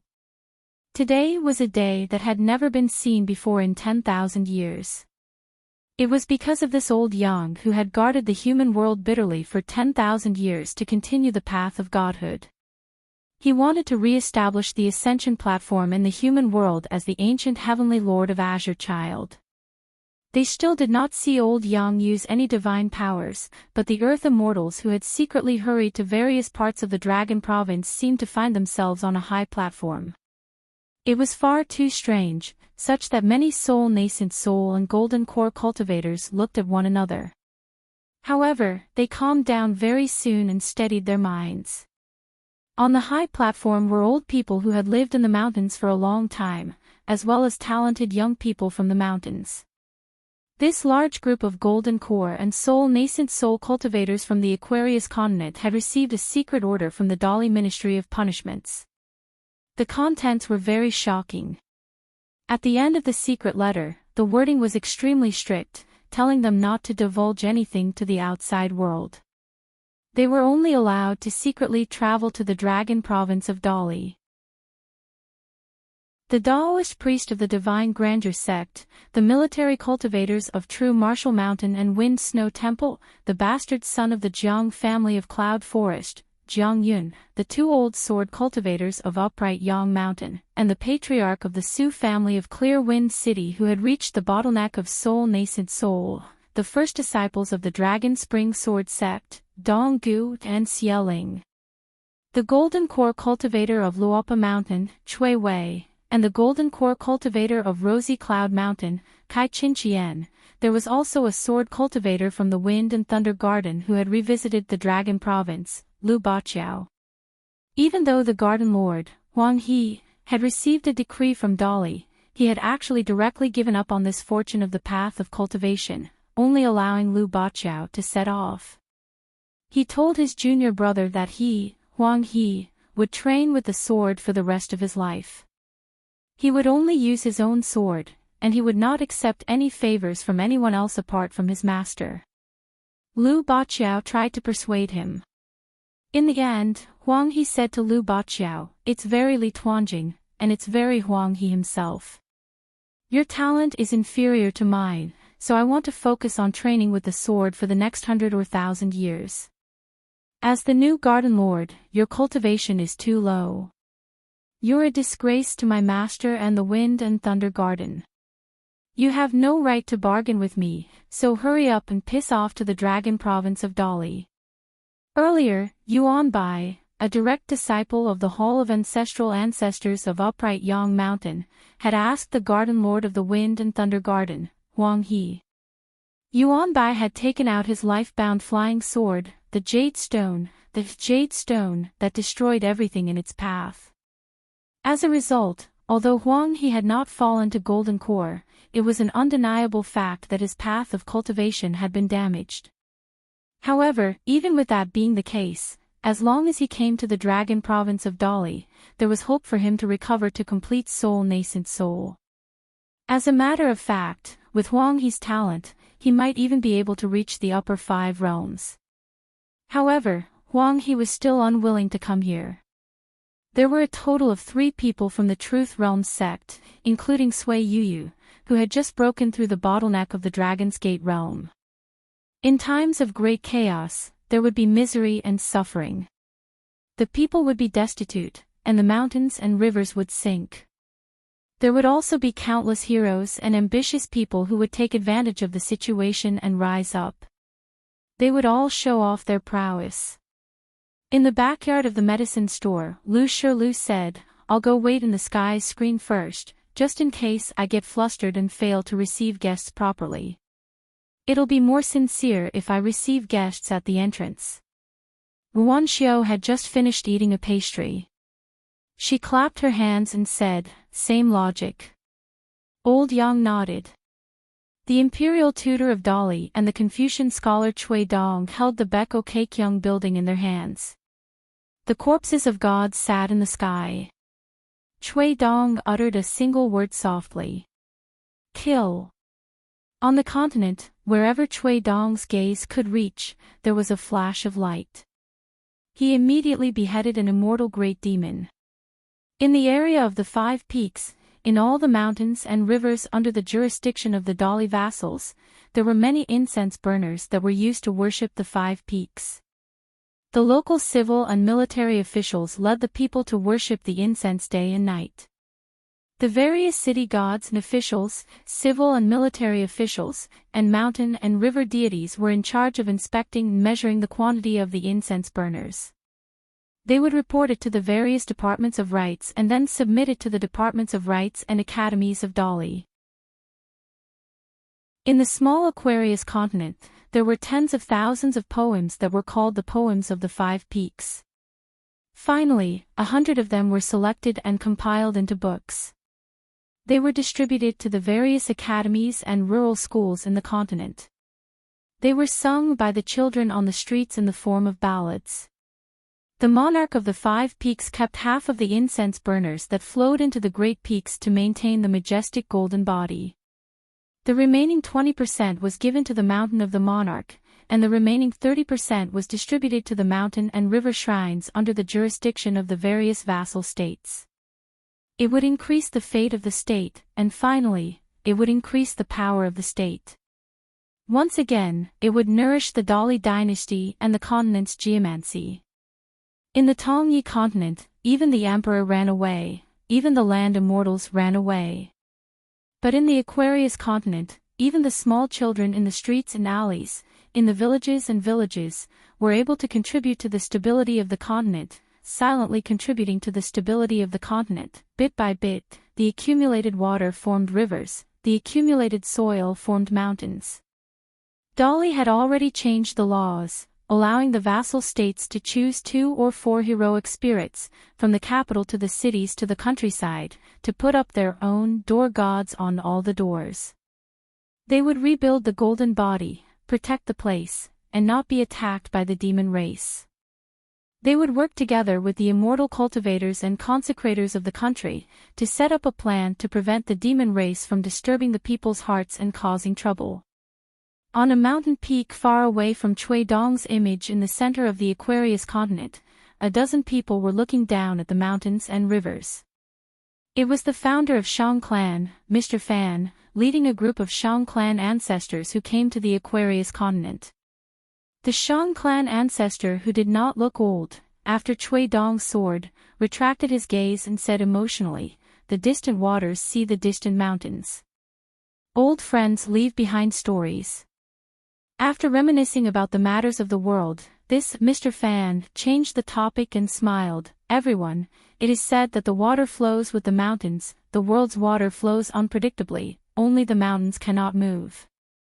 Is it true that only the water moves and the mountains cannot move?" An old man who had followed him for many years laughed. "We don't have enough money." This person was the master on the mountain who had besieged Ouyang and escaped. He even happily gave himself a nickname, Semi-Peerless Master. This group of Shang clan elders who were rich enough to rival countries in the 9 continents, upon hearing this, they all laughed out loud. They truly did not have much, but they had a lot of money. Therefore, if there was a mistake, it had to be corrected. It had always been like this, right? Did they want the people of the future to keep asking this question thousands of years later? Of course not. Of course not. The same answers were given by the ghosts who had died in vain after bidding farewell to the young man one by one. It was them and the young man who gave the book Slip Lake an answer. An answer that would still be filled with sadness. An answer that was filled with guilt and regret. "Surname Chin, you're as thin as a bamboo pole. How are you going to find a wife in the future?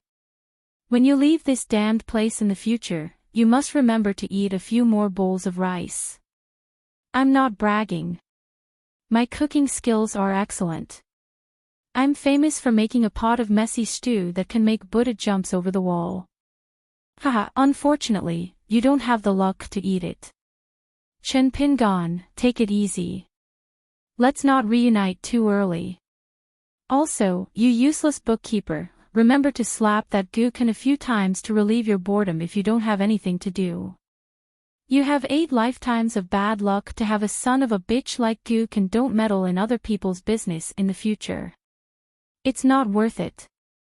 Mr. Chen, I still think that the world is not too beautiful, but it seems that there is still a little hope. I'll take my leave then. Take care, Mr. Chin. In those years, the foreigners who were just a few years old would smile and wave goodbye to them. They would say, "Take care," in a hoarse voice. When they couldn't say anything, they would reach out and tap their chests with their fists, or clasp their fists together to bid farewell. However, after those ghosts dissipated, the young people would become more and more silent. Other than acknowledging that the young people's actions of asking for trouble and making up for it, the old man was also gratified by those who left with regrets but did not completely despair. The old man collected his thoughts and smiled. Since you can still hold on to your spiritual light and not dissipate, it means that you are not numb. That's why you were imprisoned here and could not escape. Now that your souls have completely dissipated, I will help you gather some good karma. Mistakes will offset mistakes. Good karma will accumulate good karma. The old man's words seemed to contain heavenly law. Those otherworldly beings seemed to have received amnesty. From the heroic spirits, they seemed to have transformed into golden water gods. Before this, Dali had already laid out a land divine path, allowing these heroic spirits to head towards the Qi Dao in the center of the Aquarius continent. The old man smiled again. The heavens, water, and mountain spirits are all my friends. Am I right? The old man answered his own question, yes and no. On the mountains and peaks of the continent, countless mountain spirits suddenly condensed. The old man raised his hand, heavenly falling elephant. There were a total of 24 mountains along the coast of the continent. There was a white-clothed young man who had buried 24 bamboo scrolls. The group of mountain spirits was majestic. Like an unprecedented army of ghosts passing through, they rode the wind towards the 24 mountains. The old man finally went to the Verdant Canyon Islands ferry. He stood there and looked down. That day, after the young man fell asleep due to exhaustion, Wan Xiao and Zhong Kue had come to visit the young man who was lying on the ground snoring. Actually, it was not just the two of them. The old man laughed. The boundless universe was full of strange things. The old man raised his head again. He saw that the Aquarius continent did not have the 3 enclosures for divisions formation. Instead, it had the 24 heavenly times formation that was even more majestic. The formation followed the flow of time, protecting the continent without any gaps. A middle-aged ascetic monk who was traveling with alms bowls had once traveled all over the continent, year after year. He chanted once. Wherever his feet touched in the past, on the ground, between the wells, beside the mountains and rivers, in the bustling and secluded places, lotuses appeared. The final continent, the Aquarius continent, resembled a vase on a bookcase somewhere in the mortal world. Inside the vase, there was a huge golden lotus flower. 12 sword boats that were as big as mountains were placed behind the front line of the battlefield, hovering behind Old Dragon City. There was a dense group of military soldiers using a secret method to beat drums to strengthen the momentum, adding a mysterious heavenly time to the sword boats and flying swords. On the flying swords, the talisman sect cultivators had already racked their brains, sparing no expense and spiritual energy to inscribe the cloud pattern's secret records on every flying sword. In a moment, the flying swords were as dense as a storm, flying towards the demon army that was attacking the city. Although the Aquarius continent had the smallest territory in the world, it was the only continent that not only had a stable defensive position, but also had the strength to launch a magnificent attack against the savage world. Vassal King Song Jisin did not guard the Dali capital in the middle of the Aquarius continent, and did not even move the vassal residents to the relatively stable southern peak mountain. He stayed in Old Dragon City all his life, along with the 2 Dali military officials who were the highest-ranking hunting inspector Chao Gui and Su Gaoshan, as one of the backbone of the southern battlefield. But the 2 great generals would not be in the city, but on the ground behind Old Dragon City, waiting for the battle. And Dali Songmu, who was no longer the young noble of Clay Bottle Alley, was now clenching his fists, his eyes were red. The war had been going on for a year, but the vassal king did not have the slightest intention to retreat. It was said that the savage world had once used tens of thousands of sword cultivators and sword chi to challenge the Great Wall. Song Jisin stood on the top floor of the vassal residence, his hands pressed on the railing, the veins on the back of his hands were exposed. He laughed angrily. Come. Challenge the Great Wall of Dali again. A gentleman from the Lakeview Academy, after arriving at Old Dragon City, before leaving, he bowed to the teacher of the headmaster of the academy. He was going to the front line of the battlefield. The gentleman held a jade porcelain bottle, which was crystal clear, as if it was filled with thunder and lightning, like a small thunder pool. In fact, the thunder and lightning in the bottle were the subtle manifestation of the sage's words. After bidding farewell to the teacher, he had a private conversation with a young man from the academy who came from the same hometown. Your Majesty, if this is the case, Dali might not even be able to keep its position as one of the 10 great dynasties in the future. But if this is the case, you, Song He, as a descendant of the Song clan, will definitely become a wise emperor for thousands of years. How to choose is up to you, Song He.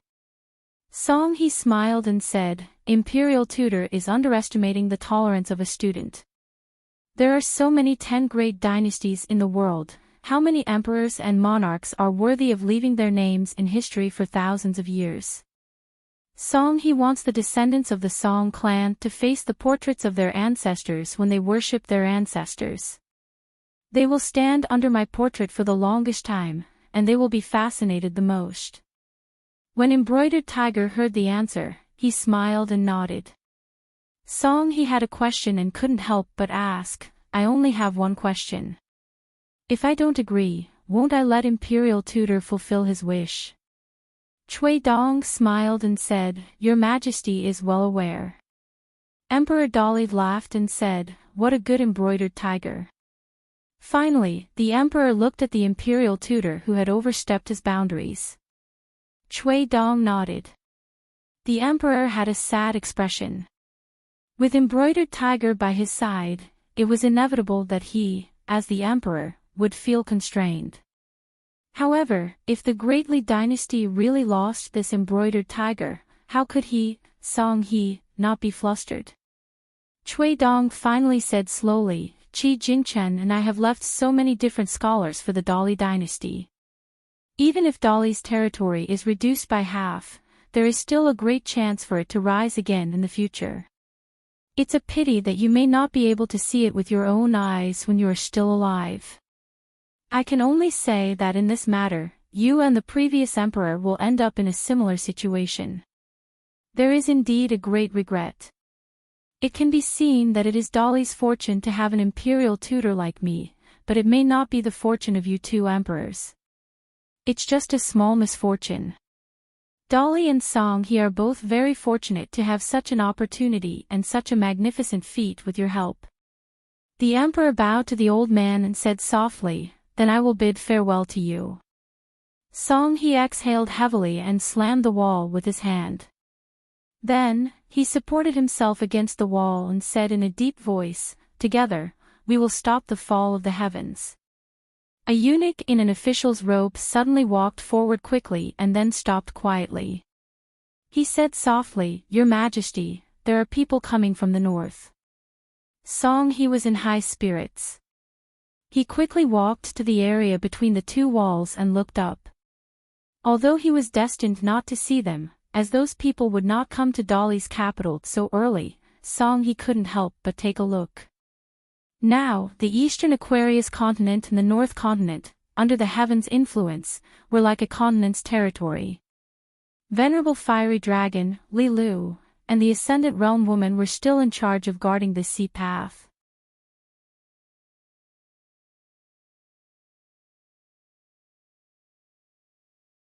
In the vast world, opening the canopy of the sky attracted many ancient gods. At the foot of Moon-bearing Mountain, the earth veins were opened and countless malicious ghosts and spirits emerged. Therefore, Alliance wanted to leave this place. Firstly, it was because of the weight of moon-bearing mountain. Secondly, it was because of his conscience. He didn't dare, or rather, whether he was willing to release those creatures of the underworld and let them escape from the Western Buddhist kingdom to this desolate world. Then, they would be led to the vast world by the moon-bearing mountain grand ancestor.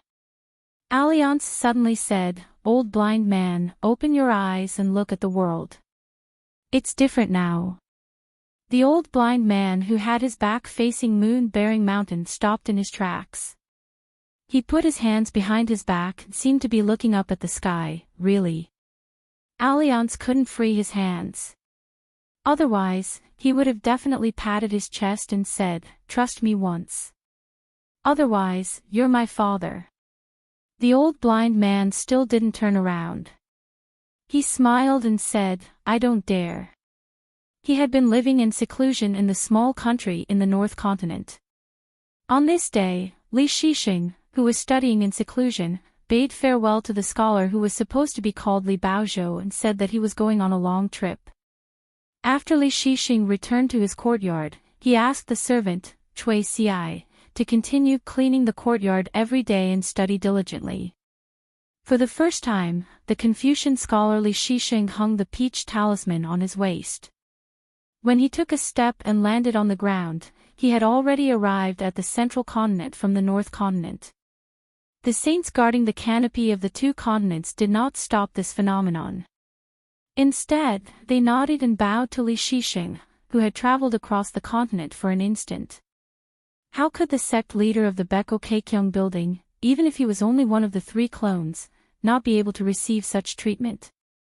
Li Shixing stretched out his hand and patted the peach talisman. This trip to the central continent was silent. Even the saints of the canopy of heaven could not detect it. Li Shixing did not go to the Confucian temple of the central continent or the mountains of the immortals. Instead, he found an inconspicuous middle-aged man in a market at the foot of the mountain. Beside the man was a strange young man. In Li Shixing's eyes, the person he saw was the person of the future. It was like being pieced together by two pieces of paper. The yang spirit and yin spirit overlapped but did not completely merge. It was still the yang spirit's external body and the yin spirit that had yet to return. The yang spirit was the body of a man, but the yin spirit was the body of a woman. It was as if it was waiting for the real body. Only then could the two truly return and become a complete person. Li Shixing was not willing to continue looking at the secrets of the heavens. Perhaps if he focused on looking, with the man beside him, with Li Shixing's current Dao techniques, he might not be able to see the location of the real body. However, Li Shixing already knew the background of the female yin spirit that was not here. She came from a blessed land and was now called Lu Kai. She was in the Aquarius continent.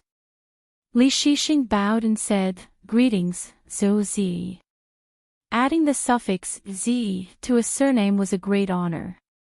The school of yin-yang in the world had always had the saying, talking about heaven, Zhou, and talking about earth, Lu.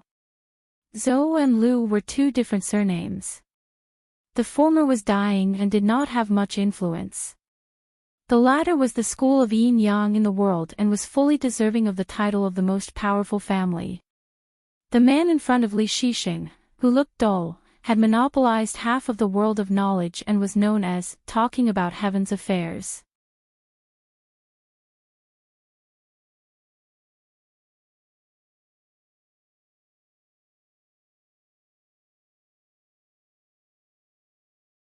The round-faced girl said, "I'm not Lu Kai. I did go to the Tongya continent to look for him, but I couldn't find him." Chen Pingon squinted his eyes and said with a sincere expression, "Since you've been to the vast world, why don't you pretend to be Lu Kai for a while? A joss stick's time will do." She could not help but laugh. "Are you sure you can kill me in a joss stick's time?" "Oh right, my name is Qiyu." Chen Pingon nodded and said, "I've always been good at judging people. Miss Qiyu is not Lu Kai, but you're still one of the 10. Not only did Chen Pingon not pull out that narrow saber to slash at Can, he even took it off and threw it away. A short saber slipped out from each of his sleeves. He bent down slightly with a smile on his face and held the sabers with both hands. Kuei Yu patted her cheeks. The two short sabers spun rapidly in front of that person. It was so dazzling that the atmosphere on both sides was chaotic. It was as if countless fine sword auras were running amok between heaven and earth. Finally, when that person held the sabers, the strange phenomenon disappeared. His smile became brighter and brighter, but his eyes became crazier and crazier. Then, that man said something to Kuei Yu in the wasteland's elegant language, but she could not understand it at all. I've thought about it. I'll go by the name Chao Mo when I travel the world. Kuei Yu, who did not plan to attack, patted her cheeks again and put down her hands. Shall I try? Chen Pingon laughed and said, try it.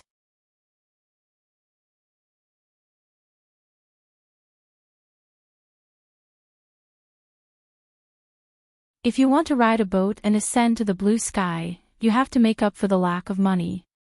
Moreover, you have to go on credit and sell wine to the four seas and white clouds. Jiang Shangjin did not say much at that time, but his previous words had mentioned the hidden official Chen Pingon. It seemed like he was joking and wanted to come here to try his luck. Otherwise, according to Jia Yu's usual temper, how could she be so patient with this hidden official? She would either leave early or leave early. She would leave early if she made a move early. However, if she knew the truth after she went on credit, she might want to smash that person with the surname Jiang to death with a bright moon. Because the opportunity of the Great Tao was in the hidden official, it was purely Jiang Shangjin's nonsense. He just wanted to use the dual identities of Chen Pingon's close friend and brother, and Luopa Mountain's consecrator to act as a matchmaker to find himself a sister-in-law. Therefore, he purposely pulled the two peers, who were thousands of miles apart together. However, the most amazing thing about Jiang Shangjin was that his prophecy was true. This involved a huge secret of the Tongya continent. In history, only the old sect leader of the Jade Gui sect, Sun Yuan, and half of the ancestor of the Jade Gui sect's revival, Du Mao, knew about this. Legend had it that there was a parasol tree that reached the sky in the Tongya continent. With such a tall tree, there would naturally be a pine tree with a lack of moon. The tree was close to the sky, and the moon came to the human world. The tree and the moon were together, half in the human world and half in the sky. Jia Yu would choose to go ashore in the Tongya continent first, and not go to the Fuyao continent or the Hassa continent. This was originally Zhou Mi's instruction. After the Lotus Nunnery master died, someone else would appear out of nowhere. As for Zhou Mi's request for Jia Yu to help find Lu Kai, it was actually just a side matter. However, the problem was that Jiang Shangjin hinted that the great Tao of Jia Yu was related to Chen Pingon. This was definitely a lie. Jiang Shangjin was absolutely speaking nonsense. When Jiang Shangjin dealt with the women in the world, he always seemed to mix truth with falsehood. In the end, he could make all the women mistakenly believe that it was the truth. Therefore, in reality, after Jiang Shangjin left Jia Yu, he laughed heartily in his heart. Good brother, I, Zhou Fei, can only help you to this point. Consider it helping you find a round-faced girl in a foreign land to chat with. As for whether or not Jia Yu would obtain this opportunity, and whether or not it would really make up for the great Tao, Jiang Shangjin sneered. What does it have to do with me? I, with my small arms and thin legs, have already done this much. Those who are watching the show from afar, roll up your arms and fight for me. What's more, the moon-bearing mountain of the desolate world might not be able to draw water with a bamboo basket and become a wedding dress for someone else. It was hard to say whether the round-faced girl would be able to draw water with a bamboo basket and the moon would not be able to draw water with a bamboo basket. When old man Sun was still alive, he had once deduced a few things and guessed that this prophecy might have something to do with Bai Yi, who was the proudest in the world. Jia Yu went to look for Bai Yi on credit. Or did Zhou Mi bargain with Bai Yi? Jiang Shangjin found it interesting just thinking about it. Anyway, even if the little girl can't obtain a perfected great Tao, I, Jiang Shangjin, am magnanimous. I've already given you a good friend, Brother Qin. Aren't you satisfied? Chen Pingan didn't know the twists and turns here. If Jia Yu mentioned Jiang Shangjin here, even if it was just a sentence or two, Chen Pingan might be able to guess a little. Unfortunately, the round-faced woman in cotton-padded clothes was unwilling to take the initiative to mention Jiang Shangjin, who kept calling her sister-in-law. After all, she was disgusted by her words. At that moment, Chen Pingan looked troubled. He stopped 10 steps away and asked again, "Are you really not going to talk about the rules before attacking? It's our first time meeting and there's no enmity between us. If I punch lightly, it's meaningless. If I use too heavy a spell, there will be casualties." Jia Yu asked curiously, "Do you like to talk so much when you fight in the past?" "I don't like it. I didn't like it in the past." Chen Pingan stopped smiling and held his saber with both hands. The tip of the saber was pointed forward. Regarding this matter, Chen Pingan had once taught Ma Kuxuan how to behave when he fought for his life in a foreign land. The two big sleeves of Chen Pingan's bright red robe seemed to have silk threads tying themselves into knots, binding the cuffs. The young man bent his back slightly, his body stooped, and his eyes looked up slightly. "But I don't like you all the time. What can I do? Miss Jia Yu, why don't you teach me how to do as I please?" Jia Yu looked at the young man's face and eyes. "Stop talking nonsense. Just come and kill me in the time it takes for an incense stick to burn." Jia Yu raised her wrist and put 2 fingers together. The moon condensed into a lamp. With a light wave, the moonlight dissipated into the great wall of sword qi. It was used to time both sides for the time it takes to burn an incense stick. Suddenly, the moon filled the city and slowly dimmed at a speed that both sides could clearly see. It was as if the moon was gradually leaving the mortal world. Chen Pingan smiled and squinted his eyes. However, he had already straightened his back. "A guest from afar has a request. The host doesn't dare to refuse." No matter how good Jia Yu's temper was, she was still annoyed by this person. The other party had clearly tried so hard to hide it, but he still had such a strong killing intent in his heart and such a heavy vicious aura around him. Yet, he still had to smile and talk like an old friend and reminisce about the old days. She said coldly, "You deliberately want to kill me, but you want to trick me into saving my strength for the fight. You're not particular." Chen Pingan nodded and deeply agreed. With a slightly guilty expression, he said, "I'm from the shabby alley of the mortal world. You're from the bright moon in the sky. Miss Jia Yu is a banished immortal in the book. Why are you being so particular with me? Isn't this Miss Jia Yu bullying me?" It turned out that being able to talk to someone was a matter of joy in life. It really made Master Hidden Official so happy that he was about to cry.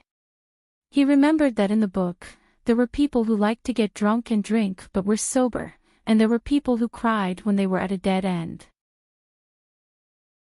At that time, he only felt that the sage's realm was too high, and his vision was too small, so he couldn't understand why they cried. Back then, he felt that he would understand once he traveled far away and read more. When he found out why the ancients cried, he realized that it was better not to know. The ancients could still return the way they came from when they were at a dead end. Therefore, Chen Pingan used his 2 blades and imitated the woman, patting her cheeks lightly. Every time Miss Jia Yu was angry, before she attacked, she would habitually raise her hands and heavily pat her cheeks. After chatting with this fellow for so long, in the end, she didn't feel that the opportunity of the great Tao was with this person at all. She even said so many strange words to him, which really annoyed her. "You dare to imitate me now?" After Miss Jia Yu patted her cheeks with all her strength, a clear radiance scattered from her cheeks, turning into countless rays of light. The moonlight that she collected and refined was like water, flowing like a long river of light. It ignored the heaven and earth restrictions of the Great Wall of Sword Qi and the Jiazi tent. The fine fragments of the moon were everywhere on half of the Great Wall of Sword Qi. Miss Jia Yu, who was standing on the city wall, was stabbed by the two blades. One blade broke her neck, and the other pierced her heart. Of course, it was just Miss Jia Yu's illusion. It was nothing more than a test of the opponent's blade speed and the sharpness of the blade. Miss Jia Yu's innate divine ability was able to make Jiang Shangzhen, a sword cultivator in the immortal realm, use his innate flying sword to find the location of his true body. Even if this hidden official was at the Great Wall of Sword Qi, he was still in the unpolished jade realm. Miss Jia Yu could dodge and evade. She could also use her flying sword like an unpolished jade sword immortal, or use thousands of spells like an immortal cultivator.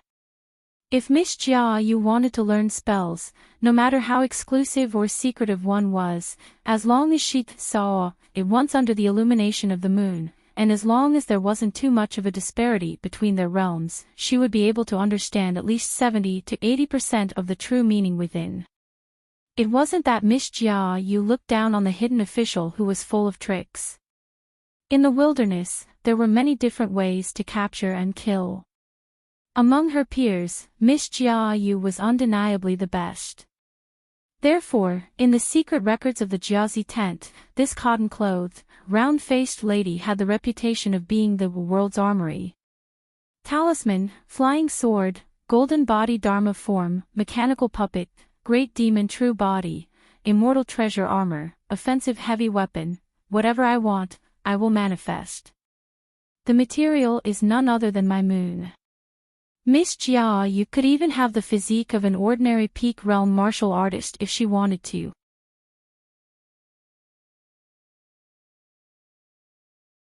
Chen Pingan thought about the West Peak Du armor that he luckily obtained. It was hard for him not to think about some people and things. Sometimes, he had to admit that the more he saw, the more he knew. It wasn't easy. It wasn't all good. Because it was easy to accept one's fate. Fortunately, Chen Pingan had always accepted his fate. It was so that he could not accept his fate at certain moments. Otherwise, if the joys and sorrows of the world were accidentally intertwined, it would make the most careful person feel especially uncomfortable. Since the girl Kui Yu was asking for a beating, he had to show some sincerity. As a pure martial artist, if he was too fussy about the distance between men and women, he wasn't heroic enough. Chen Pingan turned around and used the upper 5 realms heaven and earth sleeve to put away the pair of magical blades that were handy to him. He couldn't ask for more about the Q-seeking fist. Chen Pingan couldn't wait for her to throw out 1,000 punches. With her peak martial artist's physique, she would smash it on his body. However, when Chen Pingan suppressed his peak martial artist's physique to the lowest level, even if the martial artist Kui Yu was fast enough, she didn't have the slightest intention of taking the initiative to punch. It was obvious that she would either punch Chen Pingan or use her physique, magical robe, and rainbow-colored Du armor to take a punch. If Chen Pingan was perfunctory, Kui Yu didn't mind. After all, it was only the time for an incense stick to burn. Once the time was up, she would leave on time and leave the Great Wall of Sword Qi. Therefore, Chen Pingan had no choice but to no longer hide his strength. Not only did he increase the strength of his fists, he also sped up slightly. With one punch, he shattered the Du armor that could not be identified as real or fake. With another punch, he shattered the robe that he did not know the name of. With the last punch, he shattered the martial artist's head. All of them turned into moonlight. Kuei-yu knew that it was meaningless to test the young hidden official's 9 realms. Her figure dissipated on the spot.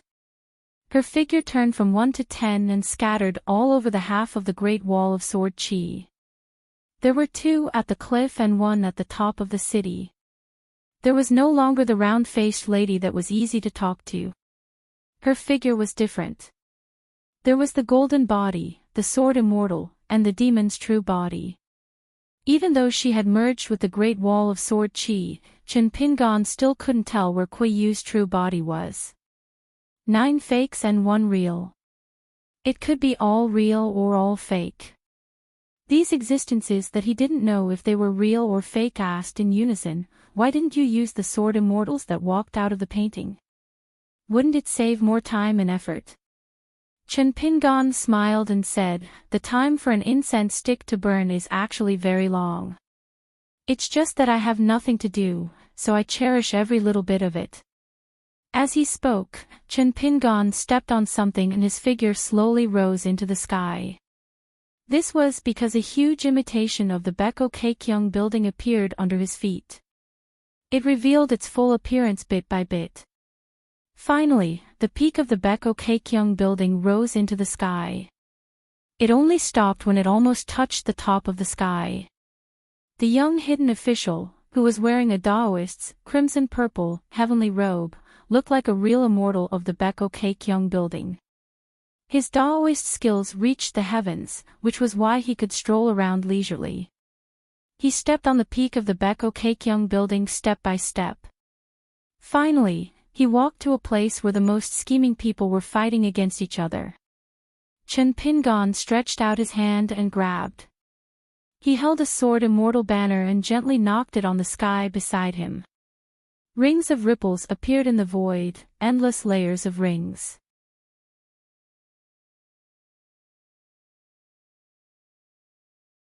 (714) Chen Pingan held a fully repaired sword fairy banner in his hand and stood at the highest point of the imitation Beko Keikyung building.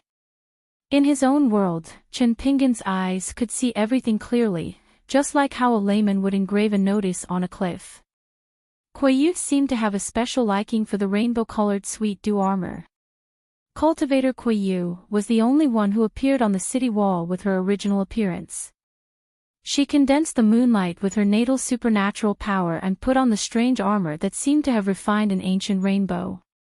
She looked up at the young hidden official who was wearing what seemed to be a Daoist heavenly robe. The armor on her body was flowing with colorful light, like the elegant ribbon of a Wu family fairy on a mural in a Buddhist temple. Kuei-yu quietly waited for the ripples of the sword aura to scatter between heaven and earth, confronting her bright moonlight everywhere. It was like 2 armies facing each other, with millions of soldiers and horses on both sides. Kuei-yu was very familiar with the imitated Beko Keikyung building under Chen Pingan's feet. It came from the adjacent bright moon of the master of the Lotus Nunnery. It was an ancient relic that the old demon gave to the last disciple of the Moon Tua Mountain as a meeting gift in order to express his goodwill to the grand ancestor of the Moon Tua Mountain. After Li Zhen was defeated and died, it was picked up by Chen Pingan, who had not become a hidden official at that time. Obviously, he had received the guidance of an expert and was able to completely refine it. Was it the Daoist saint who guarded the Great Wall of Sword Aura in the past? However, would it be against the Daoist ritual to guide a Confucian disciple to refine the imitated Beko Keikyung building? Kuei-yu knew that the other party was still trying hard to find the location of her real body, but she was still distracted by her thoughts. No wonder Mr. Zhou said that she was too lazy. However, Kuei-yu intended to be more serious today because she was indeed a little angry. On the city wall, Kuei-yu's moonlight doppelgangers were everywhere. One by one, the sword immortals took out their flying swords, the martial artists punched the Beko Keikyung building, the big demon's real body rose from the ground, or its huge body crashed into the Beko Keikyung building. The ripples of sword aura from the sword immortal streamer suddenly formed knots in various places along the path of all existences. Then, they formed a huge net. The threads were the tens of thousands of fine sword auras on half of the Great Wall of Sword Aura. It was obvious that in order to shake the white jade capital, one had to first use their fleshly body, flying swords, fist techniques, or spells and divine abilities to break through the abundant sword auras that were everywhere. Their imposing manner was overbearing, and they weren't using any kind of camouflage. Therefore, when Shiryu took action alone, it was as if there was a great army in formation, joining forces to attack the white jade capital. As for Kuiyu's original appearance, she flew up with the wind. The colorful clothes on her body broke the sword aura net along the way, and she was going to Chen Pingan's vicinity. Chen Pingan, who was in the pure jade realm, smiled. He raised one hand and took out a bright and magical Five Thunders seal from his palm. It suddenly became as big as a mountain and sank down in an instant. It overlapped with the top of the Beko Kekyung building. Chen Pingan was not only on the top of the Beko Kekyung building, but also on the top of the seal. The high eaves of the building were like a road in the human world. There was a scholar riding a white bull with books hanging from the horns of the bull. Thousands of spells gathered and lightning intertwined. It was as if there was a heaven's tribulation gathering in the sky.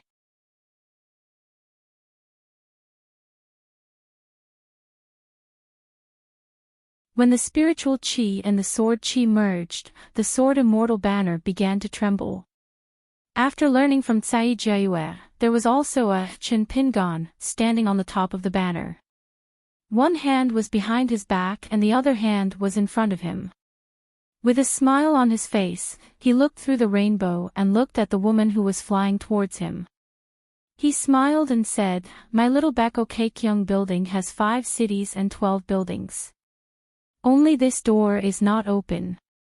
Miss Cai Jiayue, please go somewhere else to enjoy the scenery."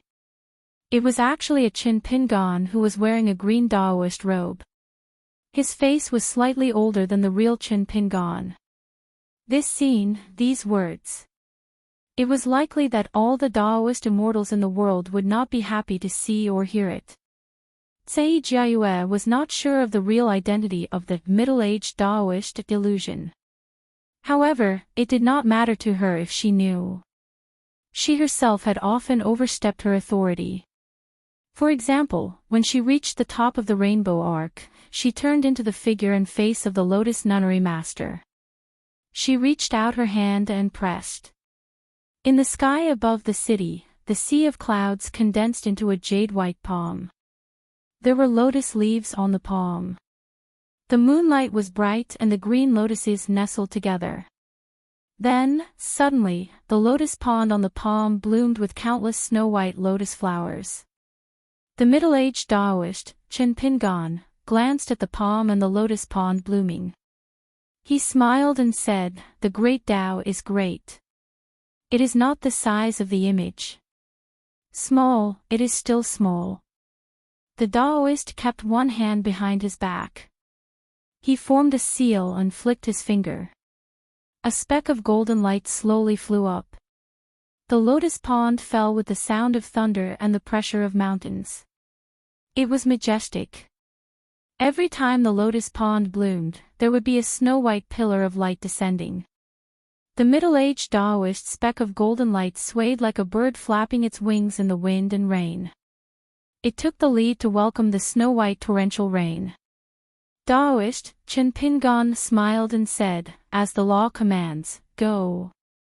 The speck of golden light suddenly disappeared and arrived at the back of the palm that was facing down. There were already dragonflies on it. Regardless of whether it was the clash between the rainbow light and the sword immortal banner, or the mountain-like pressure of the huge hand. The appearance of the speck of golden light did not have the slightest bit of heaven and earth phenomenon. Logically speaking, it was useless. However, when the golden light stopped at the back of the hand, it made the snow-white torrential rain return. The flower bloomed first, but before it bloomed, the palm fell and retreated. The river of time flowed in reverse. It was like a competition of Daoist techniques between the middle-aged Daoist and the Lotus Nunnery Master. Cai Jiayue shook her wrist and put away the divine ability that she had learned after a few glances. The huge hand in the sky dissipated. She continued to focus on shaking the sword immortal banner. Not only was she a pure martial artist, but she was also a cultivator who could defeat 10 people with strength. This cultivator, Cai Jiayue, stopped and looked around. The danger was high as the sky. 5 cities, 12 buildings. Waves of lightning, wrapped in the mighty might of the heavenly Tao, smashed into the land under the Beko Kekyung building's jurisdiction, scattering the moonlight of the great demon's true body time and time again. However, the sword immortal banner was suppressed by the rainbow light. The number of sword immortals that came out of it was too few, causing the martial artists who ascended to Cai Jiayue to be unable to kill the sword light and slay the sword immortals. Cai Jiayue was already more than half of the martial artist's journey to heaven. Then, Cai Jiayue sensed something strange. This was the first time she felt this way. Chen Pingon finally began to use his trump card. If Cai Jiayue guessed correctly, he was using one of his natal items. Inside the Beko Kekyung building, there were 5 slender martial artists, Chen Pingon. They were either wearing straw shoes, carrying a saber, carrying a sword behind their backs, a wine pot hanging from their waists, a jade hairpin on their heads, or a scholar in green robes. At the same time, they appeared in the Beko Kekyung buildings and cities of different heights. Every Chen Pingon was wearing one of the 5 colors of clothes. They casually killed those martial artists whose realms weren't high enough. Too slow. Punching is too slow. Like paper. Martial arts fist. Don't scratch the enemy lightly when you punch them. The 5 martial artists, Chen Pingon, didn't stop punching. They shattered the bodies of the martial artists one by one, wrung their heads, or slashed down with a straight hand knife, directly splitting the martial artists into 2. What a caring and protective second shopkeeper. Another warm and mellow voice fell from the sky into Cai Jiayue's heart lake. Miss Cai, you and the Lotus Nunnery Master have been neighbors for a long time, but I've never spoken to that Tianmu Taoist saint. Why is the Tao technique in your heart so weak and vulnerable? That's why it's better to find a wise master than a scripture master. Why don't you become my disciple and cultivate the Tao technique? I can take you in as an unofficial disciple first. I've always had a high threshold for accepting disciples. And I'm actually quite good at preaching the Tao. The appearance of your spell is nothing more than a vast moon. As the host, you're treating your guests separately. The foundation of the great Tao should be one. Why don't Miss Cai be more sincere and take out the real supernatural power as a gift? Cai was so annoying. He was quite capable, but he had too many strange words. She had never been so annoyed by a guy. Perhaps Tu Jiang Shangjin, who chased after her for thousands of miles with a willow leaf, couldn't be compared to this Chen Pingon. Chen Pingon, who was standing at the highest point, suddenly stepped on the last 2 words written in the heavenly seal script, which belonged to the talisman. Previously, he wrote. It was that order, Chen, Lu. Then, the complete talisman was Lu Chen's edict. Hence, Chen Pingon stepped heavily on the 2 words Lu Chen, waved his hand and laughed, go.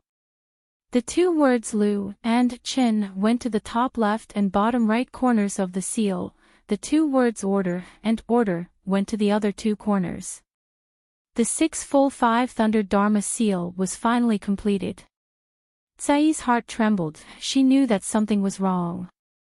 That 5 Thunder seal, which was like the opening of the Thunder Department's gates, suddenly fell to the ground with an unreasonable speed, merging with the city and the great Tao. It caused close to half of Cai's illusions to be placed in the 4 words Lu Chen's edict at the same time.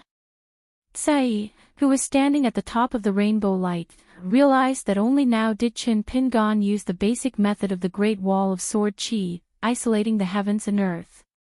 At the same time, he brought out the two life-flying swords, which were unknown but had a rough idea of their abilities. 3 big and small heavens and earth, detaining half of Tsai. Tsai sighed faintly. Indeed, annoying people have even more annoying methods. Regarding the Great Wall of Sword Chi's heavens and earth restriction, as well as the young hidden official's life-flying sword, she was already prepared for the worst. However, she did not expect that this 5 thunder spell full moon seal, which was used by people to increase the power of their attacks, would be refined into a cage by Chen Pingan with just a few strokes. A martial artist who had just started to climb up the Beko Keikyung building, Tsai, and not the 7-colored clothes cultivator, Tsai, was responsible for retracting all the moonlight, turning back into a young woman with a round face. She was already in the small heavens and earth of the flying sword cage. The seal landed, the lightning disappeared, and the heavens and earth turned dim. It was like a chaotic land before the heavens and earth were formed. Even the towering Beko Keikyung building, the sword immortal banner, the middle-aged Daoist, and the 5 martial artists, Chen Pingan, all disappeared. The young man in a bright red robe held a narrow saber in his hand and gently tapped his shoulder. He slowly descended from the sky towards the city wall with a bright smile. Even if I can't completely kill Miss Tsai, I have to leave Miss Tsai on the city wall. The young hidden official spoke politely. However, in this small heavens and earth of the flying sword cage filled with sword chi. Other than the path where Chen Pingan landed, the flying swords dissipated on their own to make way for a bright red robe. The rest of the heavens and earth were filled with flying swords, forming a dense array from the sky of the small heavens and earth. Layer by layer, the tips of the swords all pointed at Tsai. Within 100 feet of Tsai, the moonlight was like water, blocking the flying swords. Tsai asked doubtfully, "You arbitrarily changed the purpose of this 5 thunder seal. Don't you feel sorry for it?" Because of this, the seal that had the potential to become an immortal weapon will not only be separated from its perfect state, its offensive power will also be reduced by half, and it will also lose the opportunity to become a sect seal. Chen Pingan blinked his eyes, wanting to say something but hesitating. He seemed to be saying that Miss Tsai's question was too big and too difficult to answer. Tsai asked curiously, "Isn't it?" Chen Pingan stopped tapping the saber and raised the saber on his shoulder. He complained, "Miss Yu, you and I hit it off. I won't allow you to look down on yourself like this. Half a month's credit or half a month's credit is fine. Don't tell me it's not worth the value of a sex dharma seal."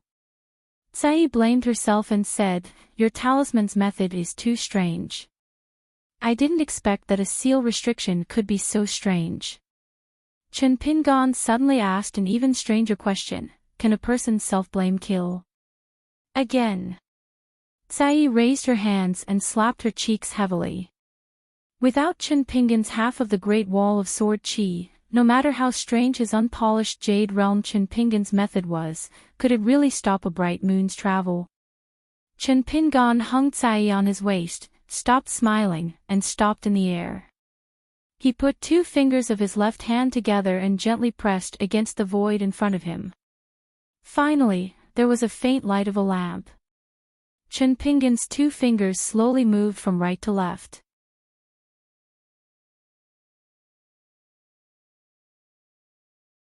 The pitiful master of the Lotus Nunnery didn't even get to see the bright moon in the vast world. It couldn't be said that the master of the Lotus Nunnery was ambitious but not talented. It was just that Dong Sanjing's sword was too overbearing. Old man Dong's feat was not only to kill the master of the Lotus Nunnery, but also to completely destroy a part of the luck of the desolate world. It was like smashing a grain of grain rain money into a pile of snow money. Even if the snow money still fell into the pockets of the moon-supporting mountain, the difference in price was a real loss to the desolate world. If the moon-supporting mountain wanted to reconstruct a complete moon and hang the canopy in the sky again, it would cost a lot of money. Although the dragon monarch let the cotton-clothed round-faced girl land on the opposite side of the city, he had been paying attention to the situation there. If Kuei-yu made any moves that crossed the line, he couldn't blame him for being merciless. As one of the top 10 youths in the world, his Dao was destined to be high and far. Of course, he was extraordinary. However, in the eyes of an ancient sword immortal like the Dragon Monarch, looking at these energetic juniors was nothing more than looking at himself in the past. Compared to Li Zhen, who was always absent-minded and lazy in his sword practice, Kuei-yu's realm was high enough. He also had a unique ability, so he was able to break through the layers of restrictions and enter a no-man's land to meet the young secluded official. One had just returned to his hometown from the other party's hometown, while the other liked to be a watchdog for other people. A young man and a young woman of similar age from different hometowns happened to be among the top 11 youths. Li Zhen asked, "Are you chatting or fighting?" The Dragon Monarch said, "A single man and a single woman, dry wood and blazing fire." "Do you believe it?" Li Zhen said with a cheeky smile, "Hurry up and open the restriction. Let me see. Seeing is believing. I want to see if the two of them have really stirred up the fire. When the time comes, I'll make a painting of immortals and find someone to help me send it to Ningyao. At that time, Chen Pingan might be killed by Ningyao before Lu Cha. Wouldn't that be perfect? If Ningyao attacked him with her sword, the secluded official wouldn't dare to fart. He could only stretch his neck obediently. That's what I admire the most about the secluded official." The Dragon Monarch glanced at the increasingly unfamiliar clairvoyance and shook his head. "This time, when you and I meet again, there's only one thing that I have to admit. That is, you are indeed more pitiful than Chen Pingan. You are indeed no longer the clairvoyance. At the very least, Chen Pingan is staying here as a watchdog. No one thinks that it's funny. Maybe even Firen and Wooden Clog will treat him with respect." The Dragon Monarch looked up at the sky.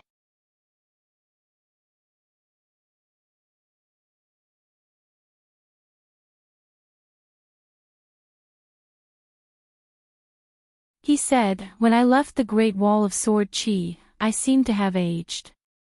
Then one day, a tanned and skinny young man in straw sandals and a young lady in a red cotton jacket walked towards me.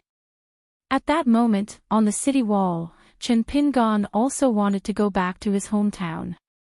He wanted to walk with many people. The journey back home was long. No matter how many strangers he saw along the way, he wanted to take a good look at them." Chen Pingan held the back of his head with both hands. He straightened his back and kept looking into the distance.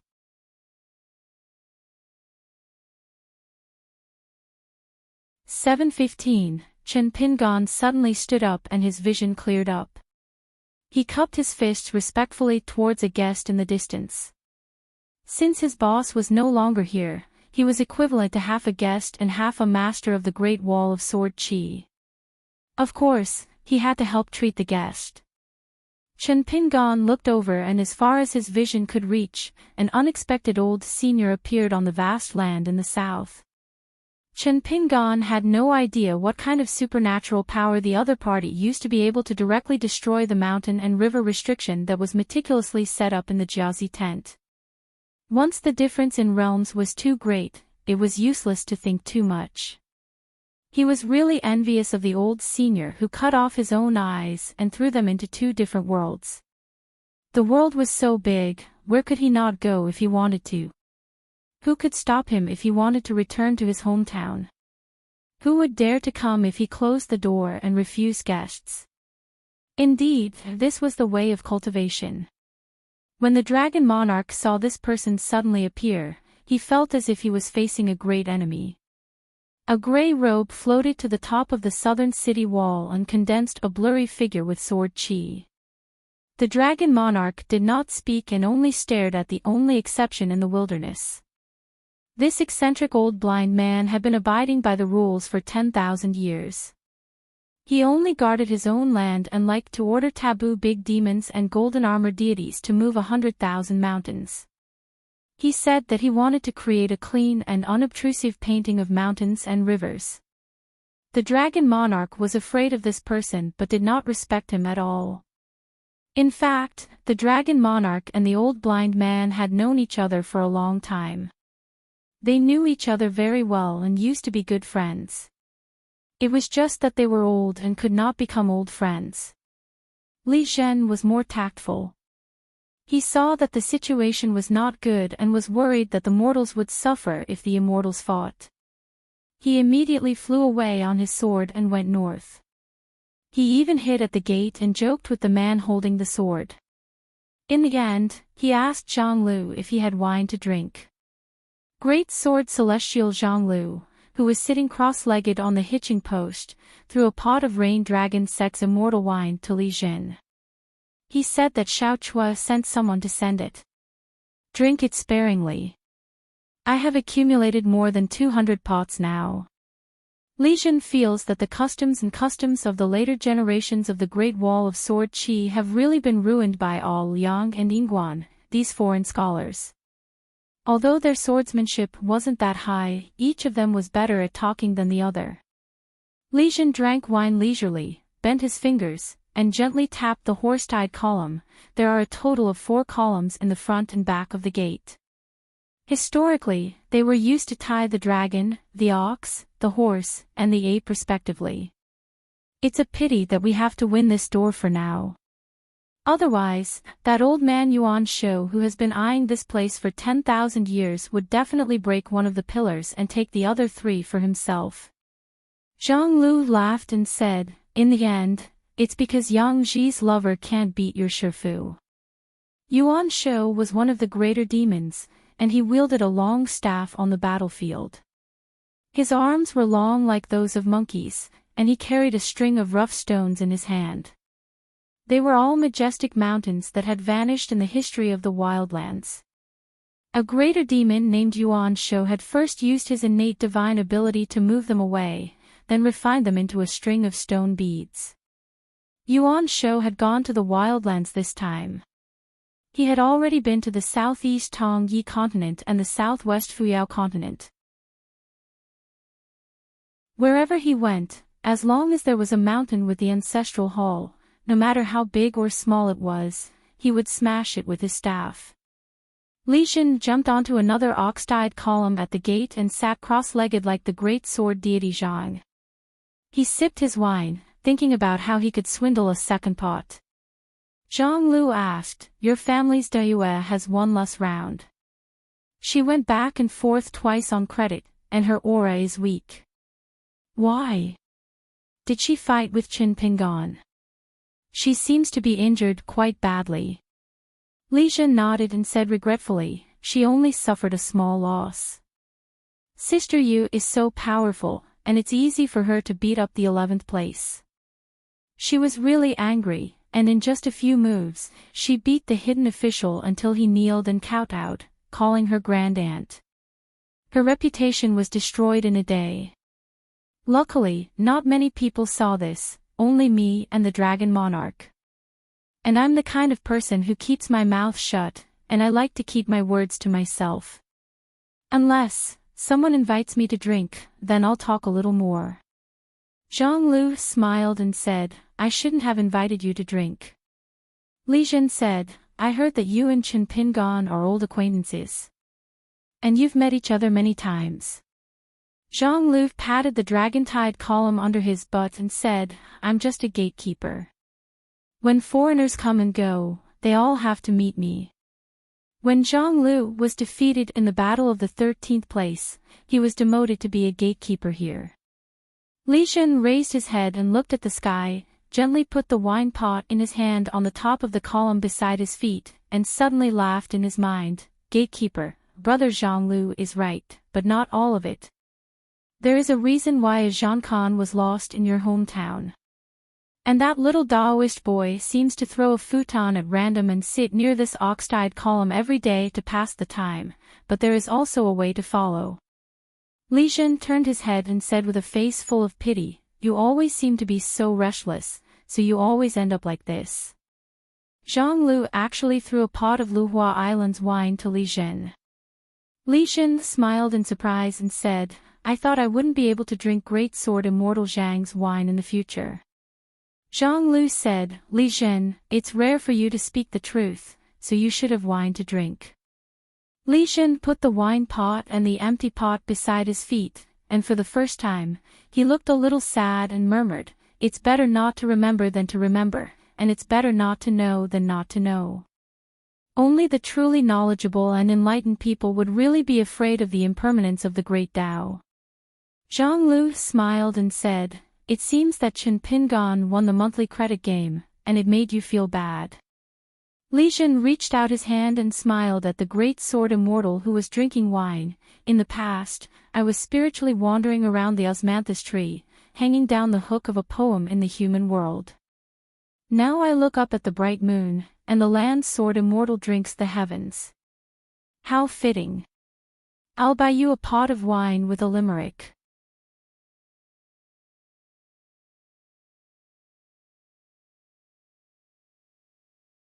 He said that he had seen too many writers who did not write with a pen. In the mortal world, they only wrote with life, shining brightly. The long story was thousands of years, and the short story was dozens of years. Chen Pingan saw that the old man was silent for a long time and could not help but ask, Senior, is there something you want me to do this time? The blind old man put away his thoughts and shook his head, I'm just here to take a look.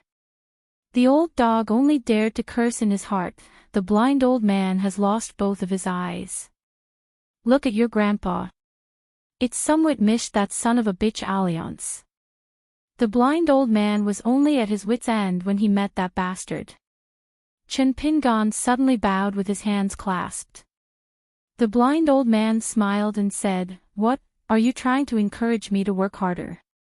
Chen Pingan straightened his back. Junior is grateful to Senior for your great disappointment, but I can be disappointed alone for 10,000 years. There was an ancient saying that the towering mountains were the result of the unfairness of the heavens. This old man, who had been imprisoned for 10,000 years, felt that it was unfair. The blind old man nodded, raised his skinny hand, and scratched his cheek. For the first time, he smiled, Very good, I almost couldn't help but beat you half to death. You are indeed smart and know how to cherish your fortune. Otherwise, the dragon god and Lu Cha would not have come to find trouble with you. Chen Pingan smiled bitterly. This old man, who could make the sword immortal boss pay a visit twice, did not seem like a joker. The blind old man turned and left. Indeed, he just came here to take a look and chat for a while. As for the dragon god, the blind old man had nothing to say. Presumably, the other party was the same. Old friends from the past were like strangers. The old dog of the Ascendant Realm followed behind the blind old man. The dragon god also dissipated and returned to an empty robe. Gray robe. Chen Pingan suddenly shouted, Senior, how is Alliance? The blind old man did not turn his head and said, Being a tortoise holding a mountain, the dog is very happy. Chen Pingan was both worried and relieved. It seemed that he did not need to think about Alliance coming often. Chen Pingan took a last look. The mountain and river restriction had been reactivated, but what he saw in his heart was the moon-supporting mountain, opposite the Great Wall of Sword Chi.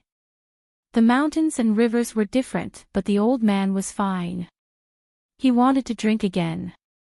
Chen Pingan first sneakily took out a pot of wine from Flying Sword 15, and then sneakily moved into the heaven and earth small world in his sleeve.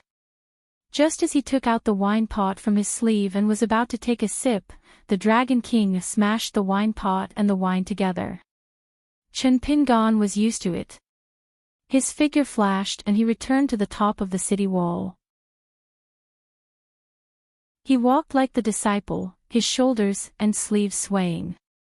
He said loudly that the stinky tofu was delicious and that the stewed old dog meat would be even better. Chen Pingan did not know that he could not see the world outside the Great Wall of Sword Chi. The blind old man, on the other hand, could clearly see the scenery on the city wall. The old dog took advantage of the blind old man's good mood and muttered, "I didn't provoke him. We just met once, and he's already thinking about my meat. Hateful, hateful." The blind old man sneered and said, "Are you worthy of provoking the hidden official of the Great Wall of Sword Chi? Who gave you the courage?" The old dog did not dare to retort, only obediently wagging its tail. On a piece of land 1,000 miles away from Moon-Bearing Mountain, the spot where the blind old man had stopped had been temporarily marked as a forbidden area. There was a pot of fine wine there. The blind old man had purposely left it there. The great demon guarding Moon-supporting Mountain didn't move the wine jug. They turned a blind eye and let it sit on the ground all by itself. Even though they had already confirmed that there was nothing strange about the pot of wine and that it was just an ordinary pot of wine. None of the great demons touched it. For 10,000 years, the strong reigned supreme in the wilderness. The blind old man who ruled a region was one of the few 14 realms in the world. Now, after Xiao Chui's trip to the ancient well abyss, there was another one in the wilderness. However, she had fused with the wilderness through fate, and not purely with her intrinsic flying sword. The 14 realms were too mysterious and unfathomable. No one could ask what the difference between the two was. In fact, one could ask Alliance at the foot of Moon-Bearing Mountain. However, who would dare to provoke him and add fuel to the fire? Did they really think he could not leave Moon-Bearing Mountain? Tuiyue Mountain and Liang were both suppressing each other and minding their own business in a delicate situation. After all, it was Alliance himself who was unwilling to give up that path and came to Moon-Bearing Mountain. A great demon female cultivator who was considered senior apprentice Sister Liz Hen according to seniority, with the appearance and figure of a great beauty, came to the chaotic void at the foot of Moon-Bearing Mountain. She looked at the Dharma image of a Confucian sitting cross-legged in the distance. He used a large number of golden characters as a praying mat. He looked like an outsider who had come to borrow the mountain to cultivate. She could not understand why this man would make such a choice. Mr. Zhou of the world of literature had once explained to her the true meaning of every man for himself. Therefore, she could not understand why this Alliance would destroy his own cultivation. When the sloppy man saw the female cultivator, he immediately sat up straight. "Sister newly made up, why are you still wearing the same makeup as when we first met?" The female great demon who had changed her name to newly made up relied on her memory and then frowned. Bullshit. Did she hit an iron plate with her own nonsense? Alliance was the least afraid of this situation. With a face full of affection, he said, "It seems that Sister newly made up still remembers the first time we met. It comforts my heart. How many good men are worthy of Sister newly made up to remember for 100 years? Newly made up sneered, "If you were to make a different choice, how many swords would you use to kill me?" Alliance was a little embarrassed. This old woman really knows how to talk dirty.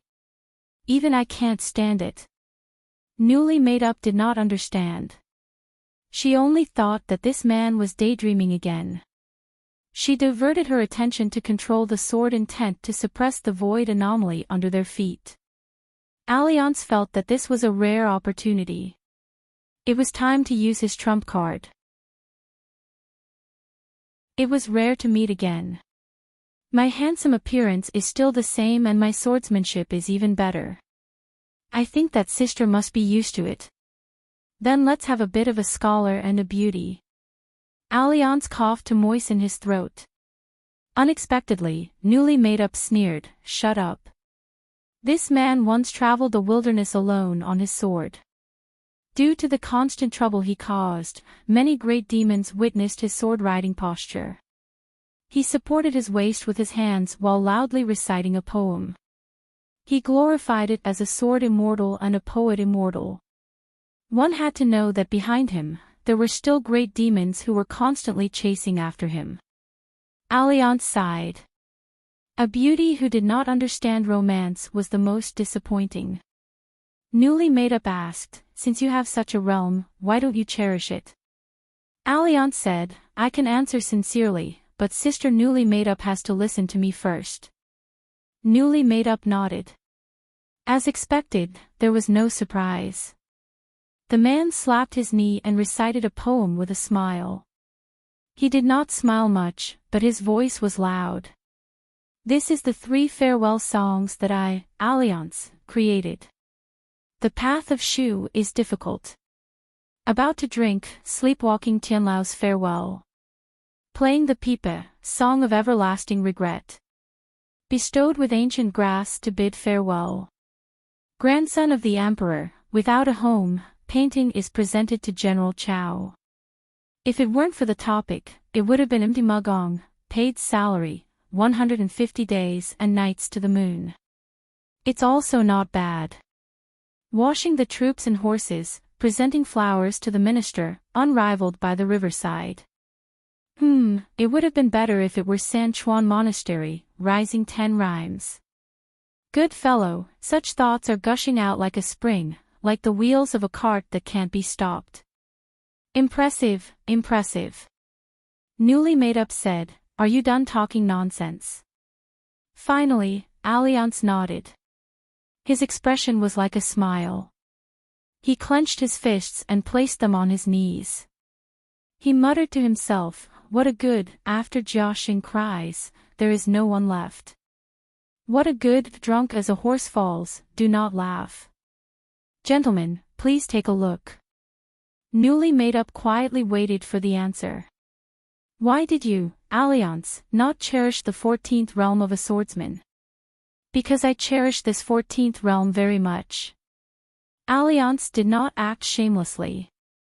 He smiled and said, unfortunately, Sister Newly Made Up is not young and has not traveled far enough, so you don't understand. After all, it is difficult for a non-swordsman to understand. Newly Made Up was silent. Whether it was a swordsman or a swordsman, the world recognized them. Only this man who tried too hard to pretend to be a cultured person was truly annoying. She always felt that there was no need to be like this, just be a swordsman.